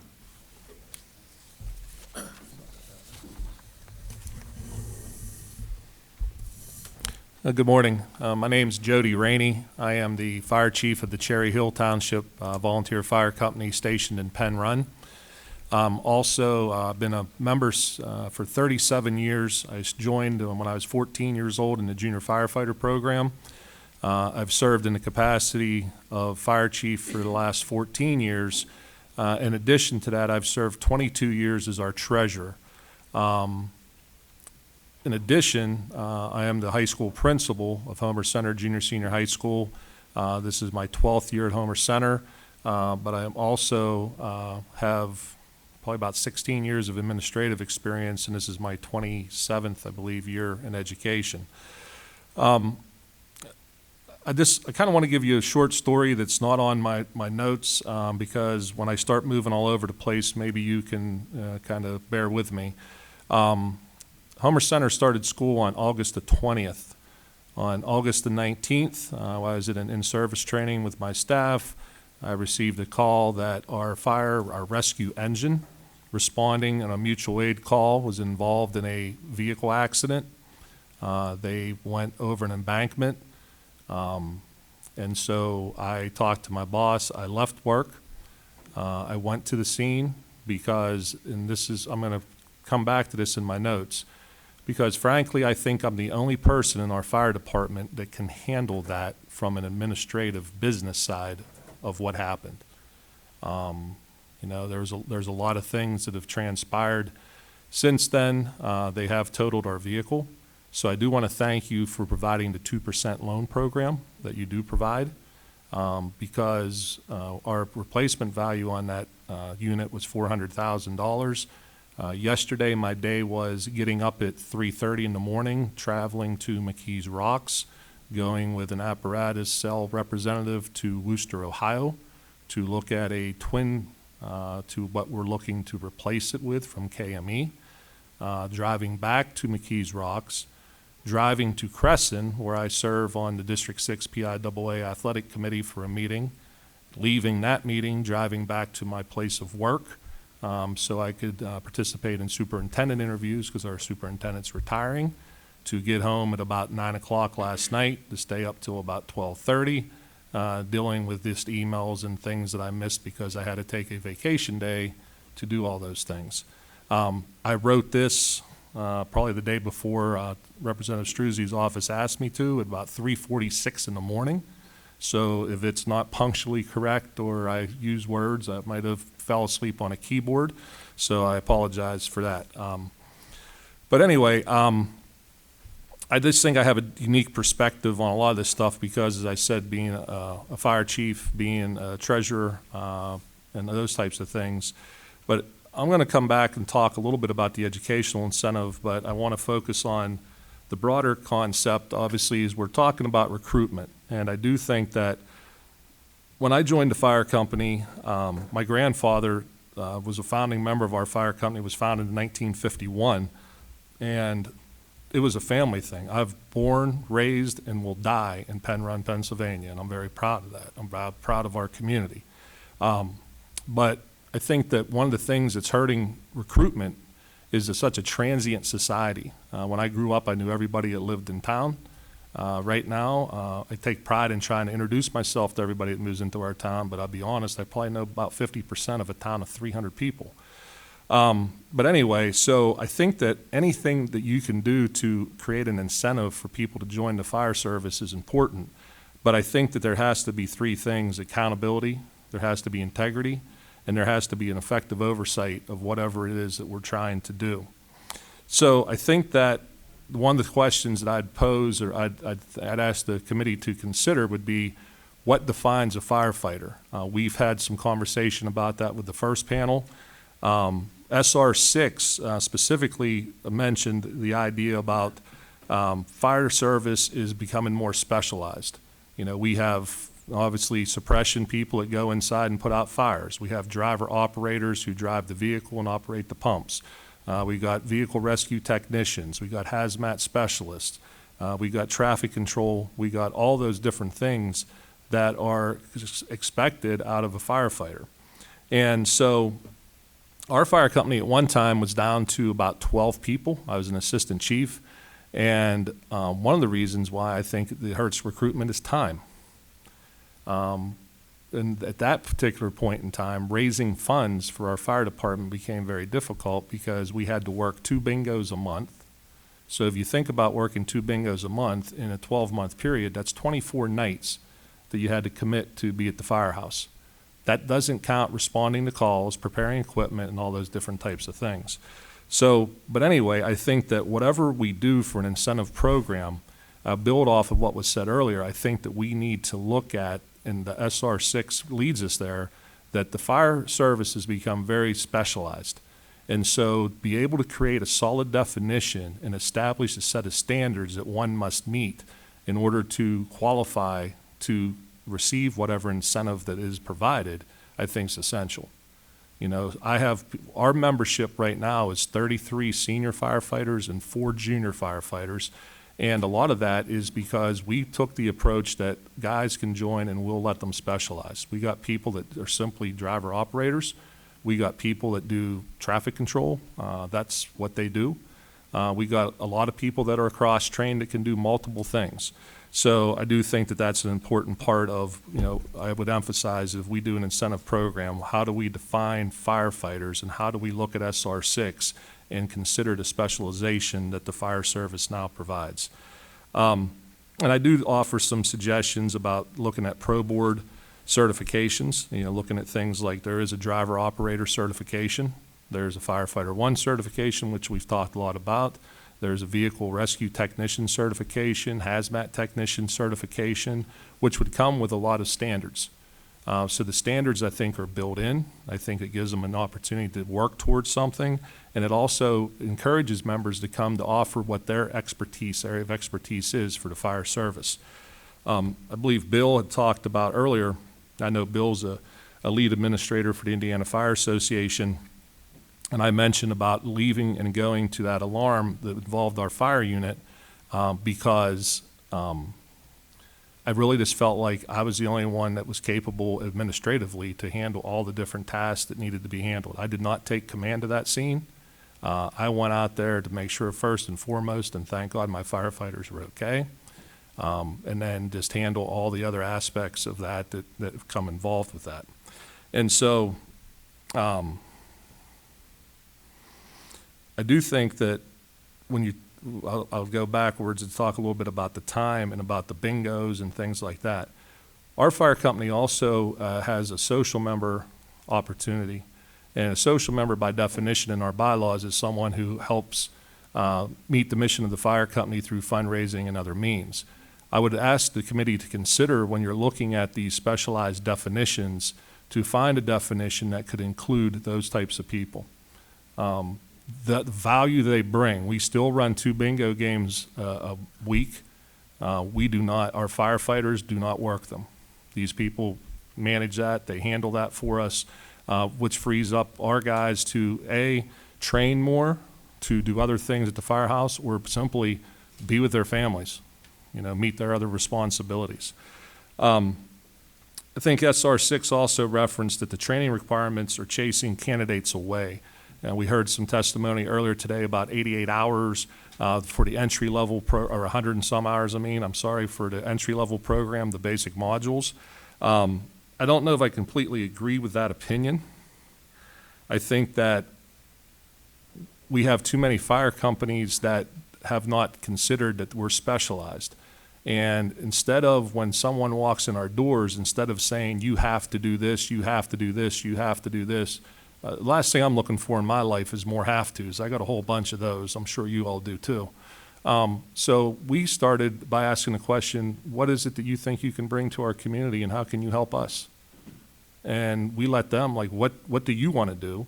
And then we build off of that conversation. In order to do that, then what do you have to do?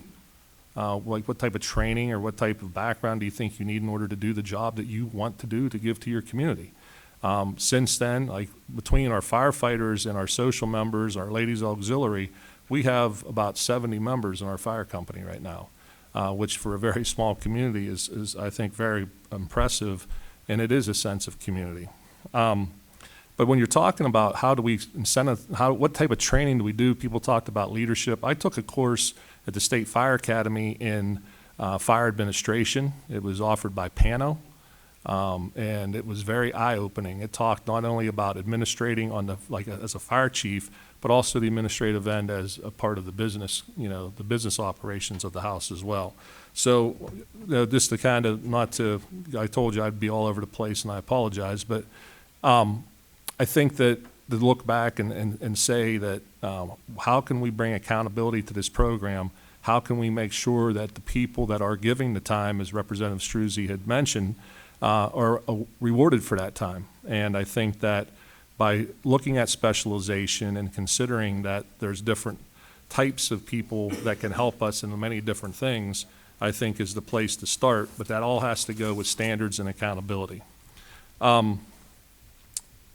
Specifically for educational incentives, I do think that it's obvious that the goal is to enhance recruitment and retention.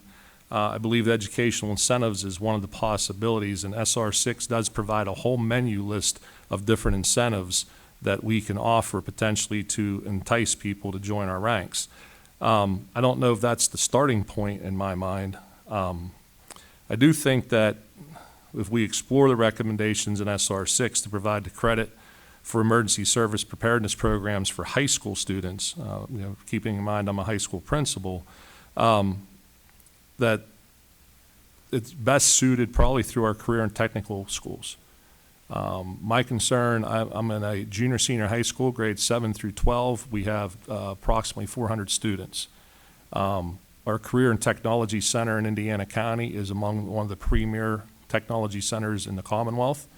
And one of the things I do know is a lot of the kids that attend from Homer Center walk out of there with industry-level certifications, ready to work with the skills. In order to get those certifications, they have to take NOCTI exams.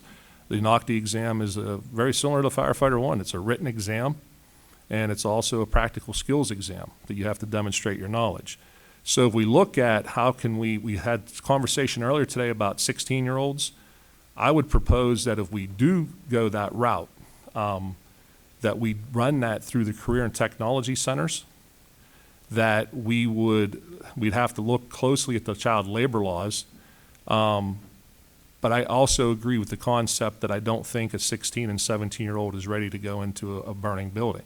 But in training, under training circumstances, controlled environment, I do think that that would be admissible in my mind, that we would give them that opportunity. So when they do graduate from high school, and if they went to the technology center, they're graduating with a certification, a Firefighter 1 certification. I do think that that's possible, but that would require a lot of work to check out the legalities between the child labor laws and how do we provide that training to career and technology students that desire that type of training. I think the other obstacle for us in Indiana County, at least, our career and technology center students go half day, and then they come back to our schools, or they go to our schools and then go up to the ICTC in the afternoon. But what they do is they come back for us, obviously, for their math, science, social studies, those types of courses. But they would have to probably travel to the Indiana County Public Safety Training Academy down by Homer City where I work. And so the challenge to that would be the requirement of the transportation to get them there. What does that do? Because remember, they only go half day. So how do they get back to their sending school? How do they get there, get back? Those things are all challenges. And the other thing too is also the idea of how do we and who is the instructor for a program like that? That does run at a cost. Our Career and Technology Center runs with, we have 7 sending schools that all pay a portion, their share for those students to attend ICTC. So I do think that if we looked at ICTC, some considerations we would need to think about are transportation, the child labor laws, instructor, and the cost associated with all those different types of things. Because, you know, honestly, you all know that the last thing that schools can take right now is, you know, I'll say the dirty word, more property taxes and things of that nature. And the schools cannot handle more unfunded mandates either. So that's, you know, things for you to consider. I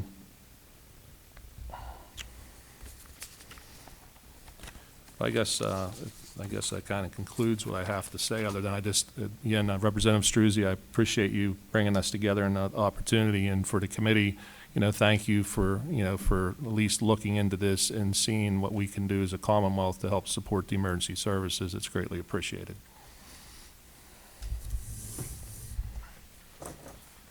I'm going to try not to be too loud. First of all, I'd like to introduce myself and say good morning. My name is Dan Shakru. I'm 30 years old, second assistant chief at the Blacklick Volunteer Fire Company. I'm also a Burrell Township supervisor, about 15 minutes south of here. I also served 8 years in the Pennsylvania Army National Guard. During that time, I was in the 252nd Engineer Company out of Johnstown. But for 2 years, I worked in Harrisburg, or Fort Indiantown Gap. I ran with the Annville Volunteer Fire Company out there. I also served with the Search and Seaburn SURF, Pennsylvania SURF, which is now the HERF program, if any of you have heard about that. I just want to go over that and let you guys know, because I've been throughout the state. I've saw the difficult challenges between fire companies. Actually, in 2014, we deployed. And I had actually moved with my mom and stepdad to save some money and ran with Crabtree's Fire Company in Westmoreland County. So I've saw the things, the ins and outs of the fire service, and I want to hit on some of those today. First of all, I'd like to thank Representative Sonato, is that how you say it? Sonato, and Representative Struzzi. and also the board for allowing me the opportunity to speak. I've talked with Representative Struzzi on multiple occasions with issues that that we're serving or facing as a volunteer crisis, as I would call it. It's happening during the day. There's times where we're lucky if we get 2 people, which is why we started doing the dual dispatch with Blairsville. One of the things I believe that's going to come down to is mergers, and like I said, I'll go over that. For 2 years, though, I did work at Indiana County PennDOT, and during that time, I was picked to be an operator instructor, and I went down to WIPTA, which is the Western Pennsylvania Training Academy. It's down right outside of New Kensington. One of the things they taught us during that time was something called active thinking, and there's a chart on the back if you guys flipped over what I'd prepared. So basically what that taught us at that time was no 2 people think alike. So with that in the center in the red, I have the main topic, which in my opinion is the firefighter epidemic. Off of that, I branch into 4 categories: volunteers, training, funding, and time. Now you can link all those together, or you can separate them, which I did. With volunteers, I broke those down into categories: training categories, funding, and time. I broke everything down into separate categories. One of the things I want to key on is the junior firefighters, which I had started as a junior firefighter with the Blacklick Fire Company when I was 16 years old. I went to IUP. I didn't graduate from IUP. I went to IUP for my EMT, which Ricky Kopnicki had teached through Citizens Ambulance Service. And I did that when I was 16 because I couldn't take some of the required training. So one of the things that I wanted to discuss today with this, and I know I'm kind of getting off a script here, do you mind? Whenever I got into the fire service in 2005, my sister and some of the other guys that I'm still in the fire service with, their training was about 60 hours. Nowadays it is 180 hours. If you want to know why we're having an issue, look at the time of the training. A lot of people can't afford to do it. So let's talk about junior firefighters and how we can kind of solve that. I would present you all with a technical school program that Central Westmoreland Career and Technology Center does offer. It is called Protective Services. I was actually given some certificates from Crabtree, one of their firefighters. It was a junior firefighter that attended this. His name was Zach Saflin. Their fire chief, Bill Watkins, had provided me with this. They are actually looking to expand the program because they have a waiting list of students that cannot attend the program because it is full. They are combating the issue of where you have it, how you pay for it.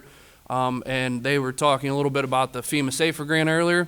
I think that's a good way to look at into spending $345 million instead of giving it out for me, which, like they said, I didn't join the fire company for an incentive. I joined to help, protect the property and whatnot in my area. So I think that would be one thing to do. Now, with that being said, Central Westmoreland Career and Technology Center offers a total of around 484 hours of training, which equivalents to 60.5 days or that would be 8-hour training days. So almost 2 months and a day of training for the average person who has a job, kids, anything else on that aspect. So Zach, like I said, I can pass these around if any of you would like to take a look at them. Now, where does that count? We have a gentleman with us this morning, and I want to thank him for what he does here in Indiana. He actually came down and trained with us. He is from Coudersport, right? Yeah. He is from Coudersport. He is one of their live-ins here. We had a training program, and it's a great way to, meet with these other firefighters from throughout the state, and the live-in program is one of those great ways. I know guys that have done it out in Progress, in Dauphin County. I know different places in Lebanon County that offered it, Palmyra. That is a huge thing to look into if there's a way to help out with mergers and start putting some of these live-in programs into place. It is a huge benefit. One of the other benefits is to having this technology program would be that these kids come out certified to a certain level. They now do the live-in program. I found a study here off of college data. The average room and board, as they spoke about earlier, is anywhere from $10,000 to $12,000 a year. So you want to look into a way to help these students with their college education at the same time. That is a good way. Let's get them introduced to it at a high school level. They can carry it through to college, help out the towns where they serve as live-ins, and they can save themselves money with continuing education. One of the other things I wanted to talk about, like I'd said, I'd served with the Pennsylvania Army National Guard, is I have a stack of certificates that's about this thick, honest to God. I've done training with water rescue with Blairsville, as they specialize in, one of the only in the county. I've done confined space, search and extraction. They actually put a helicopter 30 feet up in a tree, put 2 people in it, told us to go get them at one of our training exercises out in Oklahoma. Something out of the box, but it's something that they trained us to do. For me, they were talking, Turk and Abby had talked a little bit about, what incentive does this have for the people that have served? I don't have a college education. I never did a college education. I was a military blue collar kind of guy. But if there was a way that IUP or Westmoreland County Community College could somehow recognize that thick section of certifications that I have, maybe not all of them, but some of them. We're talking the firefighter 1, the firefighter 2, your pro board certifications, to where they would recognize that as a college credit. Maybe that would now better me to go get a different job. Maybe that would better me to follow dreams that I wanted to do. At the same time, maybe somebody ran into an issue where they couldn't finish college, and that would be a benefit for them to join the fire service to say, hey, I can't go back to college full time because of kids and a job and everything else, but what about joining the fire service and being able to take a training here and then get that firefighter 1 certification, firefighter 2 certification, and potentially swing that now into completing their degree if that college would recognize those credits. I think that's something that should be looked into to help out statewide. I don't know how it would be done, but I think that would be one way for an incentive to help with the members that have the 10 to 15 to 20 years of service in. That's all I have. I want to thank you all for your time and consideration. Like Coach said, I'll call him Coach because he was our high school coach all through, Coach DeTore here. Hopefully the day never comes where we don't have anybody show up to an emergency situation. Gentlemen, thank you. Thank you for your military service as well. So, Coach, I think we should send you to every high school in the Commonwealth to talk about civics, because maybe we'll get one person from every high school. It'd help out, but It's not a bad thought. I mean, really and truly. when you think about it, I feel fortunate. I know a lot of these guys do, that we grew up in that atmosphere. It just kind of doesn't leave you, Yeah. I still feel that way. I'm third generation firefighter. Both my grandfathers, my dad, myself, a lot of cousins, and we're in a hustling and bustling area. We're evolving into career staffing Monday through Friday during the daytime hours. That's what's happening in the communities that I cover, and we're up to 685 calls. That's what we did last year. When I joined in '90, we did 337. So our numbers have doubled. Sure. It's tough when that fire pager's going off twice a day, basically. So, but I appreciate the work you guys have done. You mentioned about parents, spouses and children, or children being able to get this tuition assistance. I think what we need to do, and it's something I talked to Representative Struzzi about, is let's get this program off the ground, let's get it funded, and just like we moved the National Guard to include spouses, now we can let that program evolve once we get it off the ground, but it's already in the back of our mind, so I'm glad you actually highlighted that point.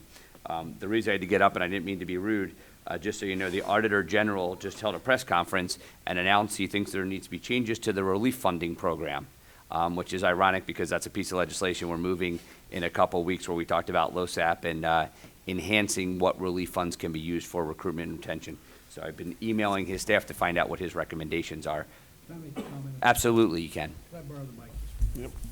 I don't want to make a comment about it too. The relief associations, the amounts that we've been getting over the last 3 years have gone down substantially. And the SR6 indicates that there are 6 to 7 million policies that haven't been assessed like they were in 2013. And it's because it's self-imposed. In other words, the insurance company sits back and says, oh, you know what, maybe I'm not going to contribute to the foreign fire insurance this year. How can that happen? I know, they're self-regulated, so can you imagine the insurance industry self-regulated? I can tell you, we've been working on that, myself, Chairman Berard, Chairman Sonato, our staffs. We had a meeting with the Department of Revenue a couple weeks ago. The good news is, I think if my numbers are correct, last year the certified number was 68 million. It's going up to 74 million now. So at least there's going to be a bit of a backfilling those reductions. I'm hearing it from all my firefighters or fire departments in Bucks County as well. We're trying to get to the bottom of what exactly is going on. That's what initiated my conversation with the Auditor General's office, which they went radio silent a few weeks ago, and I guess it was because they were prepping for the press conference. Okay, yeah. So, but we're continuing to work with the Department of Insurance, Department of Revenue, and Auditor General's office to try and get to the bottom of it. And we're trying to make sure the money is landing in the right bucket, quite frankly, because the police pension allotment has been going up while the fire service one is going down. One of the answers we got was, well, more people are self-insuring. Think about it, it's a 2% tax on premiums. Do the math on how many people would have to start self-insuring, or businesses would have to start self-insuring to actually have the $5 million dip one year, the $8 million dip the next year. I mean, it'd be an astronomical number of premiums that would have to be now self-insured. So we are working to try and get to the bottom of it. Yeah, what happens is, you know, you set your budgets maybe 5 years ago based upon what you've been getting, and then all of a sudden that goes away. We just don't, you know, you end up in the red. Yeah, and I know a lot of the rural departments, you know, they're getting less than $10,000, and I mean, it's very limited what you can do with that. Right. And then when you're seeing a further drop in that, you know, that's significant. Right, yes. Thank you. Thank you.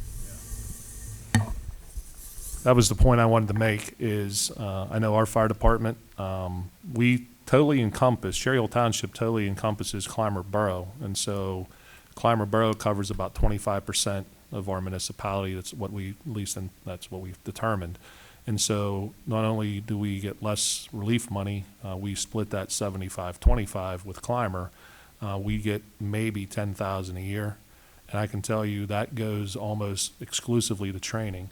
And it was a point I wanted to make when we talked about, I said about maybe specialization and looking at different things, is we have local fire companies. You know, we're fortunate in Cherry Hill Township, we're very solvent, but we've lent other fire departments money so they could make the decision. If you think about the cost of firefighter one for the prep program and for the testing, you're looking at about $200 a firefighter. So if you have 5 or 10 members, let's take 10 members of your department that does desire to get firefighter one, that's going to cost that department $2,000.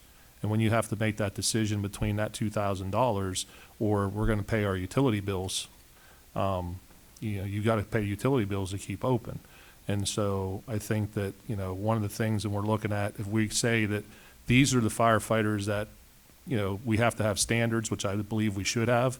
I do think firefighter one's a good place to start, but I also think that there needs to be some consideration of how do we reimburse or how do we provide incentives to fire companies to pay for that training for those people. If we're talking about education, as Dan said, you know, being able to recognize those certificates, but you know, that's a layout for a fire company, of many fire companies in Indiana County at least.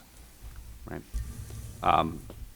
And while our focus is intended to be on Representative Struzzi's bill and Chairman Sonato's bill, obviously we've talked about a lot of the other SR6 recommendations and a lot of the other issues.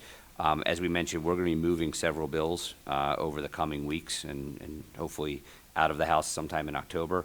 So one of my suggestions is some of the recommendations you've made or some of the things you think should be prioritized from SR6, please contact your representatives and senators and let them know and spread the word amongst the other members of your association or the other departments in your counties, including our friends in EMS, because we want to make sure, you know, we targeted SR6 to be a cafeteria plan, right? Because what Langhorne Middletown Fire Company needs off the menu, maybe a different menu item for you, maybe be a different menu item for you. So, you know, please let us know what those priorities are so that we can make sure we're addressing those needs. Representative O'Mara?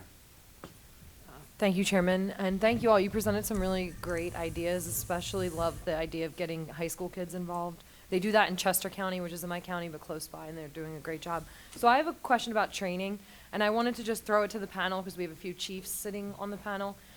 is there any specific requirement or training requirements for chiefs? And as we talk about new firefighters, maybe, or people interested, they might not have the means to complete those hours, but would it be, and you can tell me, no, don't go down this path, but would it be something that we should consider by setting a standard for the chiefs who will then sort of, you know, set the whole standard for the department that they're overseeing, and they can help us when we have, you know, a bill like this and we need to verify we're doing the right thing.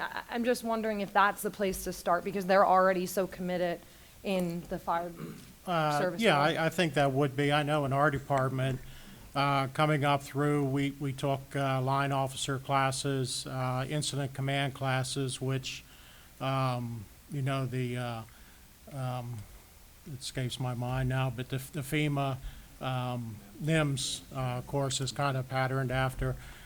Things like that is what we try to do. I come up through being a rescue person, being a interior firefighter, whatever. I kind of, being 60 years old now, I kind of got away from that, but I'll do it if I need to. But it's just something that we come up through knowing what you know, our interior firefighters are going to do. We have some good captains, lieutenants, line officers that carries the training on.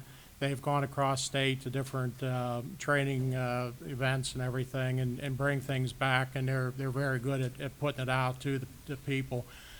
Just with our lack of manpower in the last 3 or 4 years, it's going down.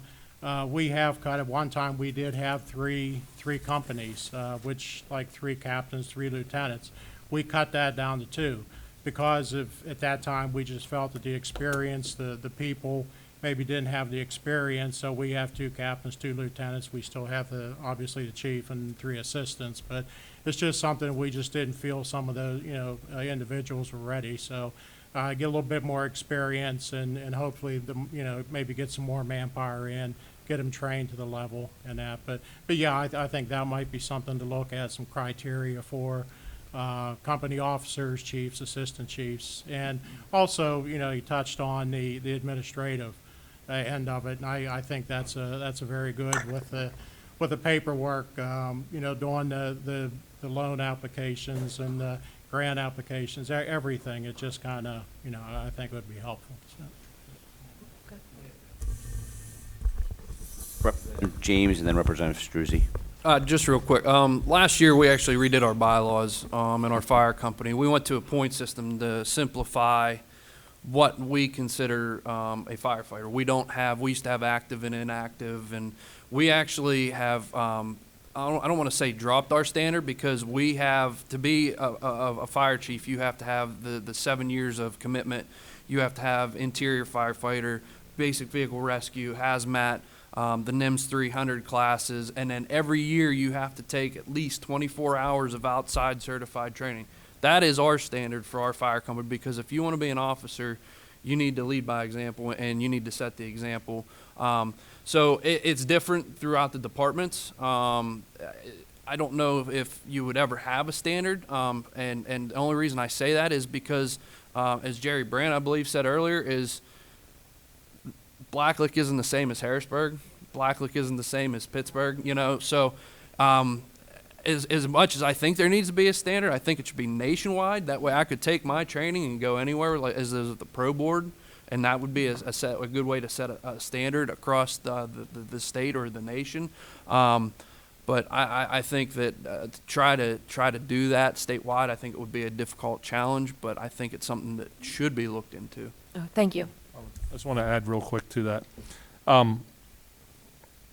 Same as our company, same as Dan, like, you know, the different requirements to be chief of the training. I would add this, I'm very proud, it's not a requirement. Every one of the chief officers and junior line officers for our department are Firefighter 1 certified.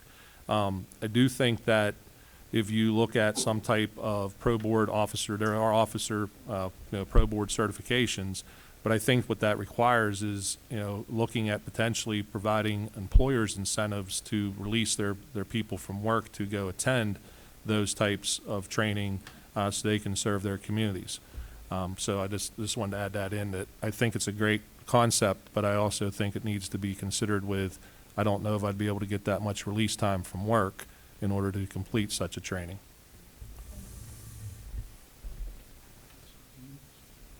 Thank you very much. At least 3 times today, different testifiers have referenced junior firefighter program. Most recently, Dan, it was you.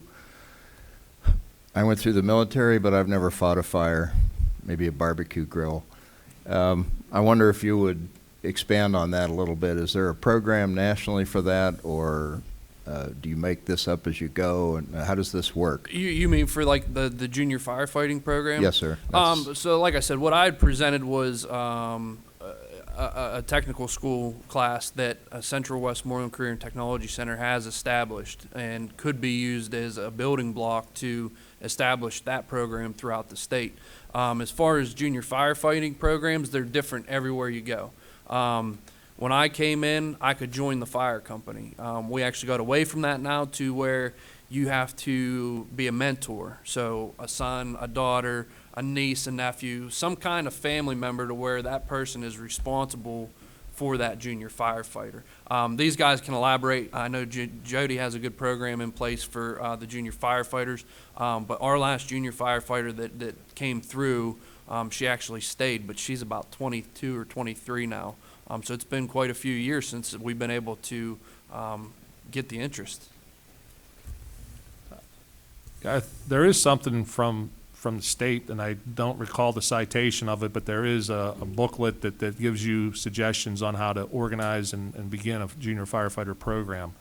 For us, it's been rather successful, you know, and as long as the people stay and they're able to find employment, we've been able to retain those people. Matter of fact, all 3 of our chief officers in our company started in the junior program and are still with our company, 30-plus years of experience from all of us. But there is something that the state has produced. I can't recall when the last time they revised it, but it does outline how to start and gives you different models to follow to establish a junior firefighter program. Perhaps you could give me a little steerage after the meeting here today. I have a 6-year-old grandson named Kason that wants to be an engineer and a firefighter, so I may as well get him started. You want to, I got a place I can probably hook you up right in Cherry Hill Township too, and he can join our company. He lives in North Hills. Representative Struzzi and then Representative Rigby. Guys, I really appreciate you being here today. Excuse me. Great testimony, great insight. I want to clarify a couple of things. For Jody, you mentioned, and you and I have had this discussion in your office about having other people be considered for the program, and that's actually in the bill itself. And I'll just read that to you. It's under the eligibility category, and it says that, and again, this is up to the fire chief, the fire company to certify all this to be eligible for the tuition assistance program. But the activities may include, but not be limited to, training, drills, emergency response calls, administrative and operational support, fundraising, or other events and projects that aid the financial viability of the volunteer organization. So that's in the bill. So that does make the program eligible for anybody that meets those criteria to volunteers for the fire company. And SR6 has been mentioned throughout the testimony today. We have copies on the corner of the table over there. If someone would like them, I have more copies in our office as well. So please help yourselves to those, and if you need additional copies, we can provide them to all the departments. So thank you.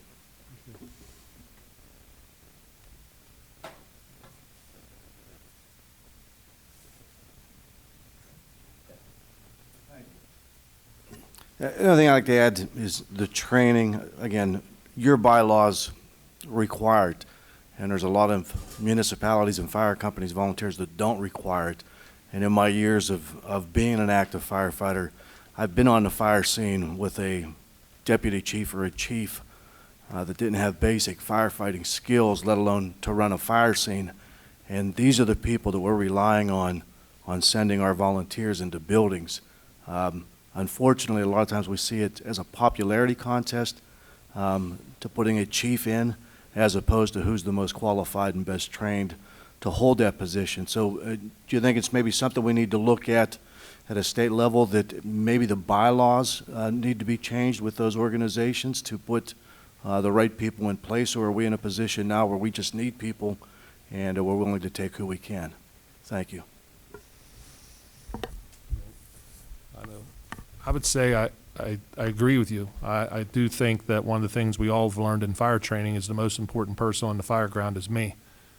And we're all responsible for our safety. And I would question even the cultural structure of any fire company that would vote somebody in that does not have the experience, that does not have the training, because ultimately my biggest, as I mentioned earlier about the vehicle accident, my biggest concern when the alarm goes off is I don't want to make a decision that's going to kill somebody.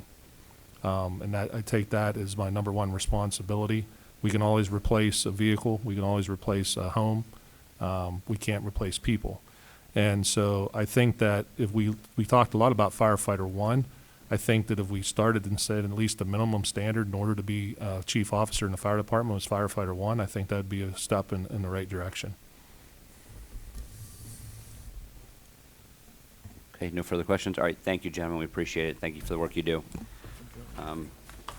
Our next presenter is Ms. Elizabeth McLeod, Vice President of State Grants and Special Programs for the Pennsylvania Higher Education Assistance Agency. So thank you for being here.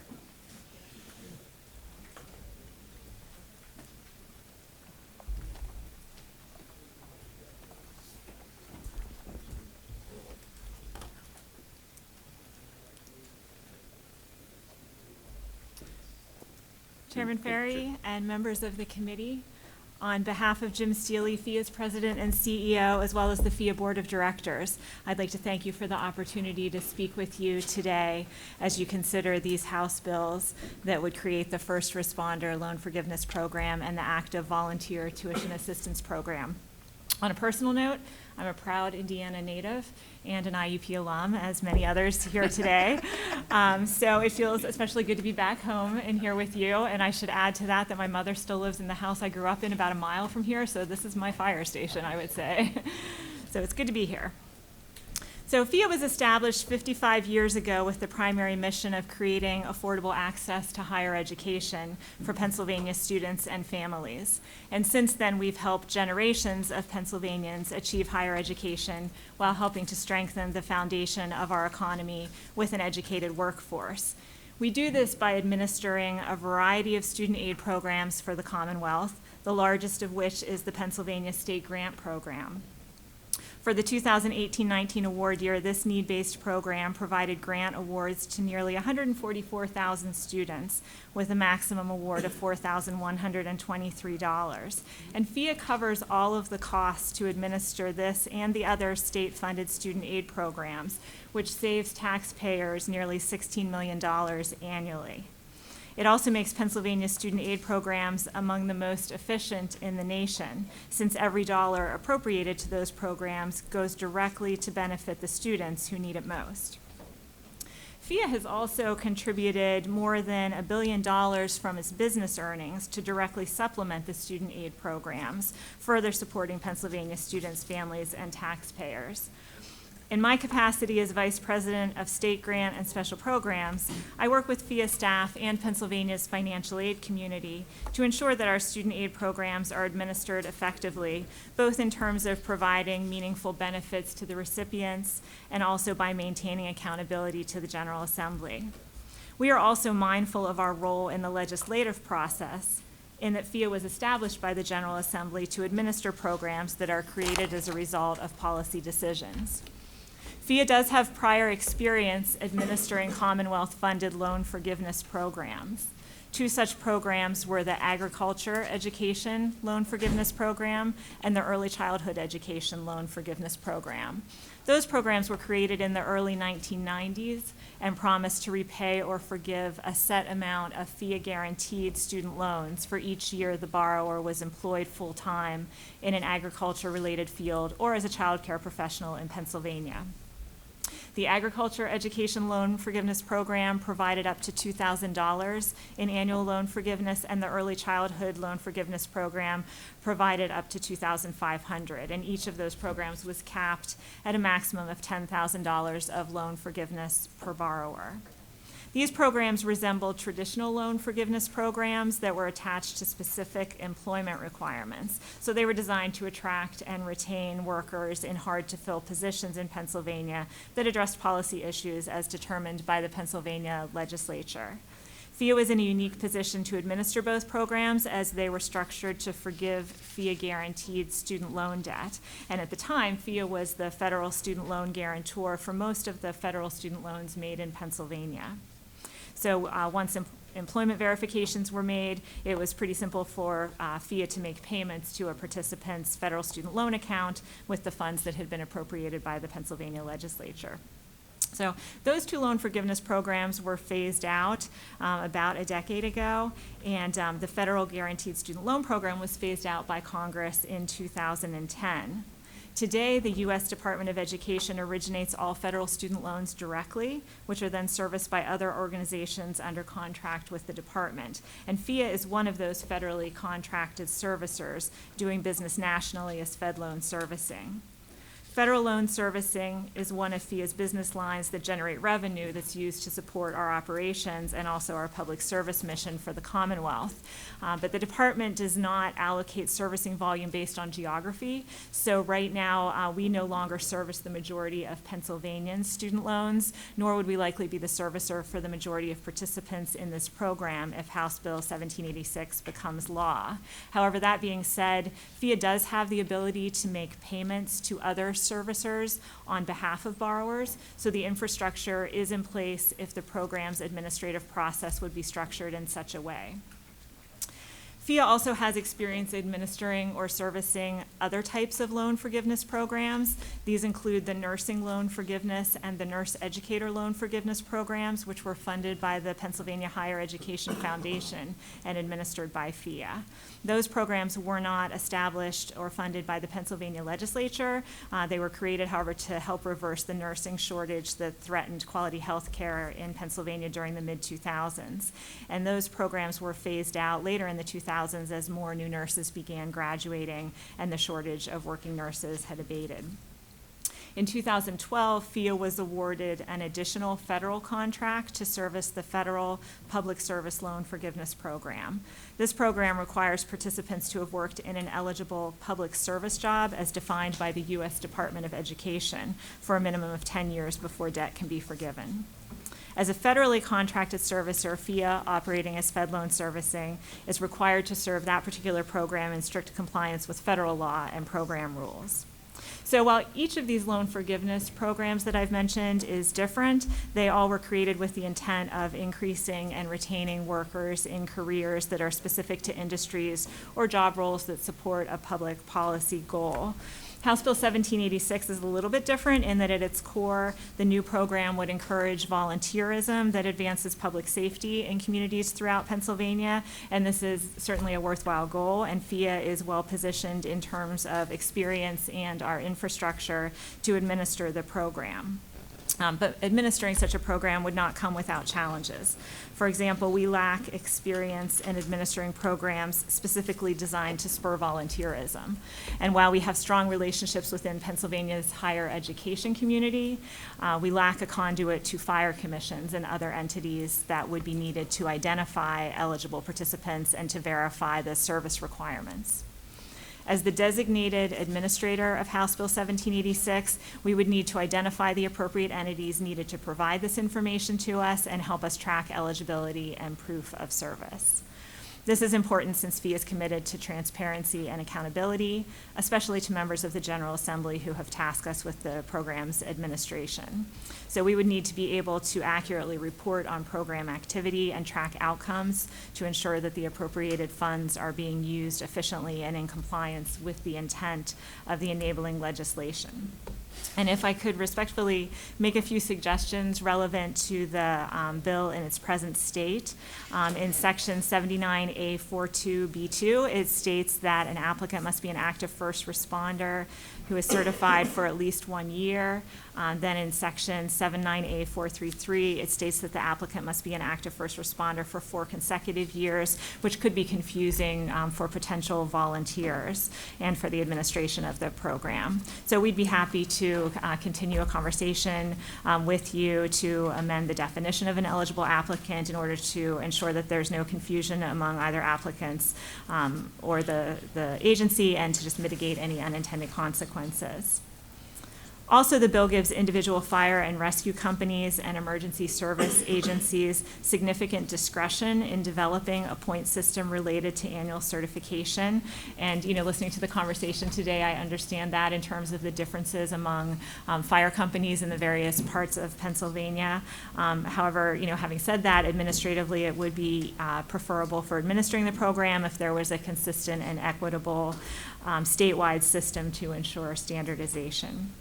And then just a personal observation, if I may.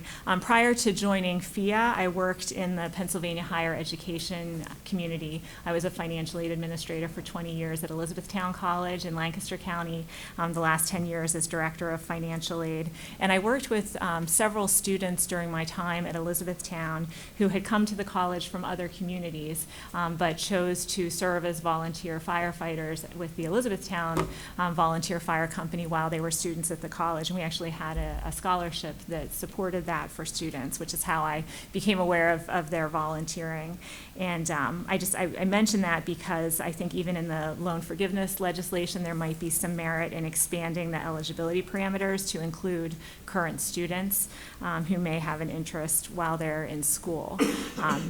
I recognize Mr. Simmons' comments about students not necessarily staying in the community where they volunteer during college. That was the case in Elizabethtown as well. I don't know of any of the students I worked with who stayed after the 4 years. So as a community, we only had the benefit of their volunteerism for those 4 years, but I think it kept them engaged in their own identity as volunteer firefighters in a way that probably benefited their home communities or wherever they ended up after college. And so I certainly saw the value in that. The other piece of legislation being discussed today is House Bill 1773, the Active Volunteer Tuition Assistance Program. This legislation would provide tuition assistance to active volunteers who are also students enrolled in approved institutions of higher education in the Commonwealth. The program has several requirements related to volunteerism, such as having participated in a certain percentage of the volunteer organization's activities in the months prior to submitting an application, and then accepting an obligation to volunteer I believe in the current version of the legislation for 5 years following receipt of the award, and then individuals who failed to satisfy the program requirements would be obligated to repay the full amount of tuition assistance received. So as you consider House Bill 1773 and seek input from the community, I'd like to offer a few suggestions based on our lessons learned at the agency with some of the other programs we've administered. First of all, while we'd like every participant to experience successful outcomes, all programs that require a work or a service commitment have some participants who fail to meet those commitments, and in those instances, FIA would need a mechanism to prevent disbursement or to reclaim state tax dollars that were already dispersed. And we've learned that reconciling those instances is much easier if the assistance to students or forgiveness, which is essentially a payment made on behalf of the participant, occurs after the service requirement has been met and verified. It's really difficult to go back out and recapture funds that have already been dispersed, and seeking reimbursement from participants in the program is also problematic, as they often don't have the available financial resources to refund payments, leaving other means like legal action as the only recourse. So those outcomes aren't as desirable in a program that was created as a public service to help citizens, and it's also not as administratively efficient with a program considering the limited resources up front. So while House Bill 1773 contains compliance guidelines to ensure certification of service, FIA would need to establish a mechanism for accurately defining, verifying, and tracking individual student eligibility, and for properly identifying and communicating with eligible volunteer organizations. And that would all be new territory for us with this particular program.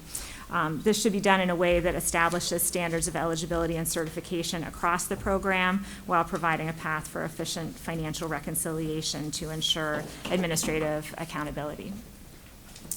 So being able to play an administrative role in both of these programs would be especially rewarding for all of us at FIA, not just because it aligns so well with our public service mission as an agency, but because we are also proud to count many service members among our employees. And I can say the same thing about active volunteers, many of whom I work alongside every day at FIA. This concludes my prepared remarks, and I want to thank you again for the opportunity to appear here today. As always, FIA stands ready to assist the Commonwealth and your committee in supporting the implementation of any legislation that's supporting Pennsylvania students and their families, and I welcome the opportunity to answer any questions that you have. Thank you so much, and thank you for your thoughtful testimony. It was very succinct.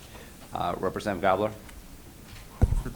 Thank you, Mr. Chairman, and thank you for the testimony. It was very insightful and technical and really helped us, I think, to understand what some of the administrative challenges might be in having a program like this.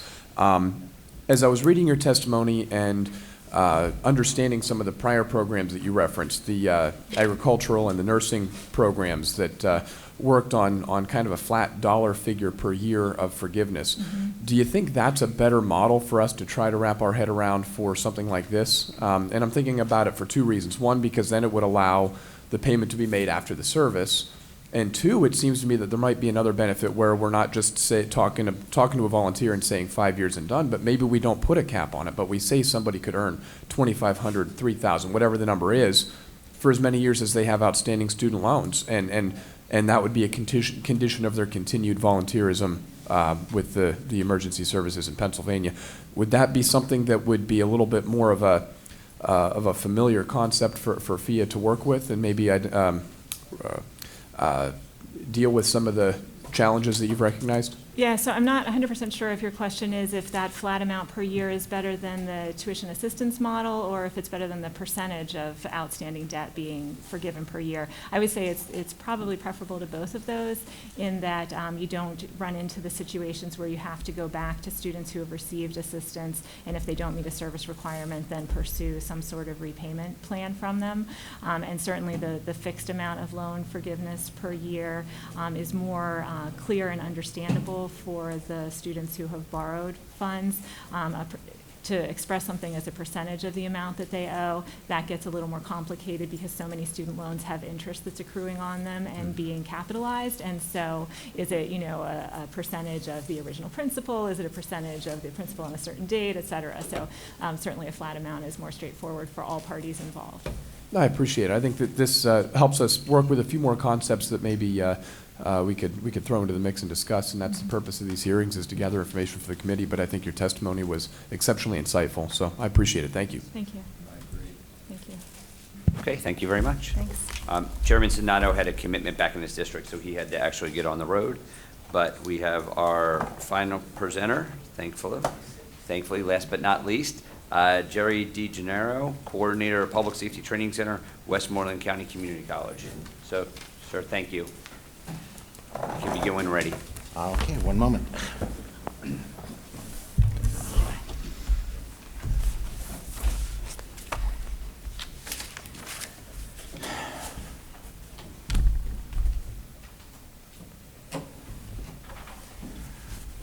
Ready?